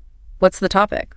Phrasal verbs. Ah, phrasal verbs. Those can be tricky. Yeah, they can be, but this script, it breaks them down by learner level. Yeah, that's helpful. So we can... Yeah, so we'll sort of jump around, find the most interesting parts, no matter what your level is. Yeah, let's uncover the secrets of sounding natural and fluent. Exactly. So I was looking at the beginner section, and it's funny how many... Beginner section. Okay. Yeah, so, basic phrasal verbs. And some of them are so common, we don't even think about them. Like what? Like get up. I mean, we all do it every morning. It's true. We do. Or go to sleep. These are things we do every day. Right. And even something like sit down. It's not just about taking a seat. It's like an invitation. Yeah, it sets the scene. Like sit down, dinner's ready. Or please sit down, make yourself comfortable. Exactly. It adds a whole other layer of meaning. And it's so natural. And, another one that I thought was interesting is turn on and turn off. Oh, yeah, we use those all the time. Like turn on the lights, turn off the oven. It's like we're constantly interacting with our world through these verbs. And they often come in pairs, right? Ooh. With opposite meanings. Learn one. You got the other one too? Yeah. And another pair, put on and take off. Oh, yeah. Clothes, shoes, you name it. Exactly. You put on your clothes in the morning, take them off at night. And again, it's so natural, so effortless. It is. It's like a hidden code. A code to unlock fluency. I love that. Okay, what about pick up? That one's interesting because it can have multiple meanings. Yeah, you can pick up a book, pick up your friend from the airport. Right. The context is key. It tells you what it means. It's like a puzzle, but a fun one. It is. Okay, another fun one.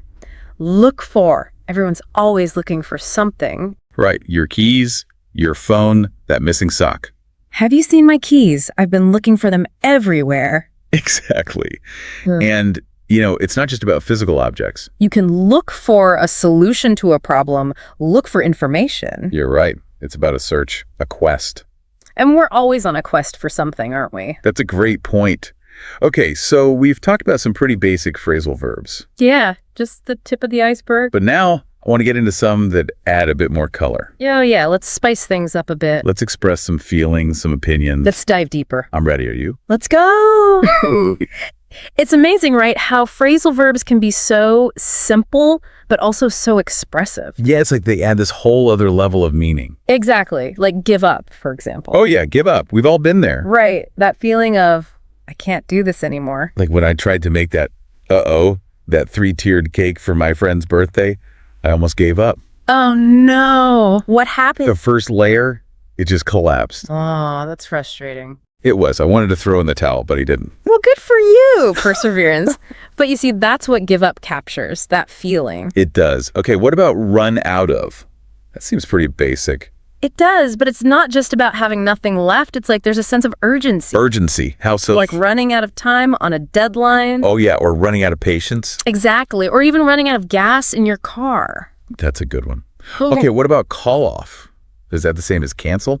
Well, they're similar, but call off is more sudden, more unexpected. Oh, I see. Like calling off a wedding. Exactly, or calling off a search.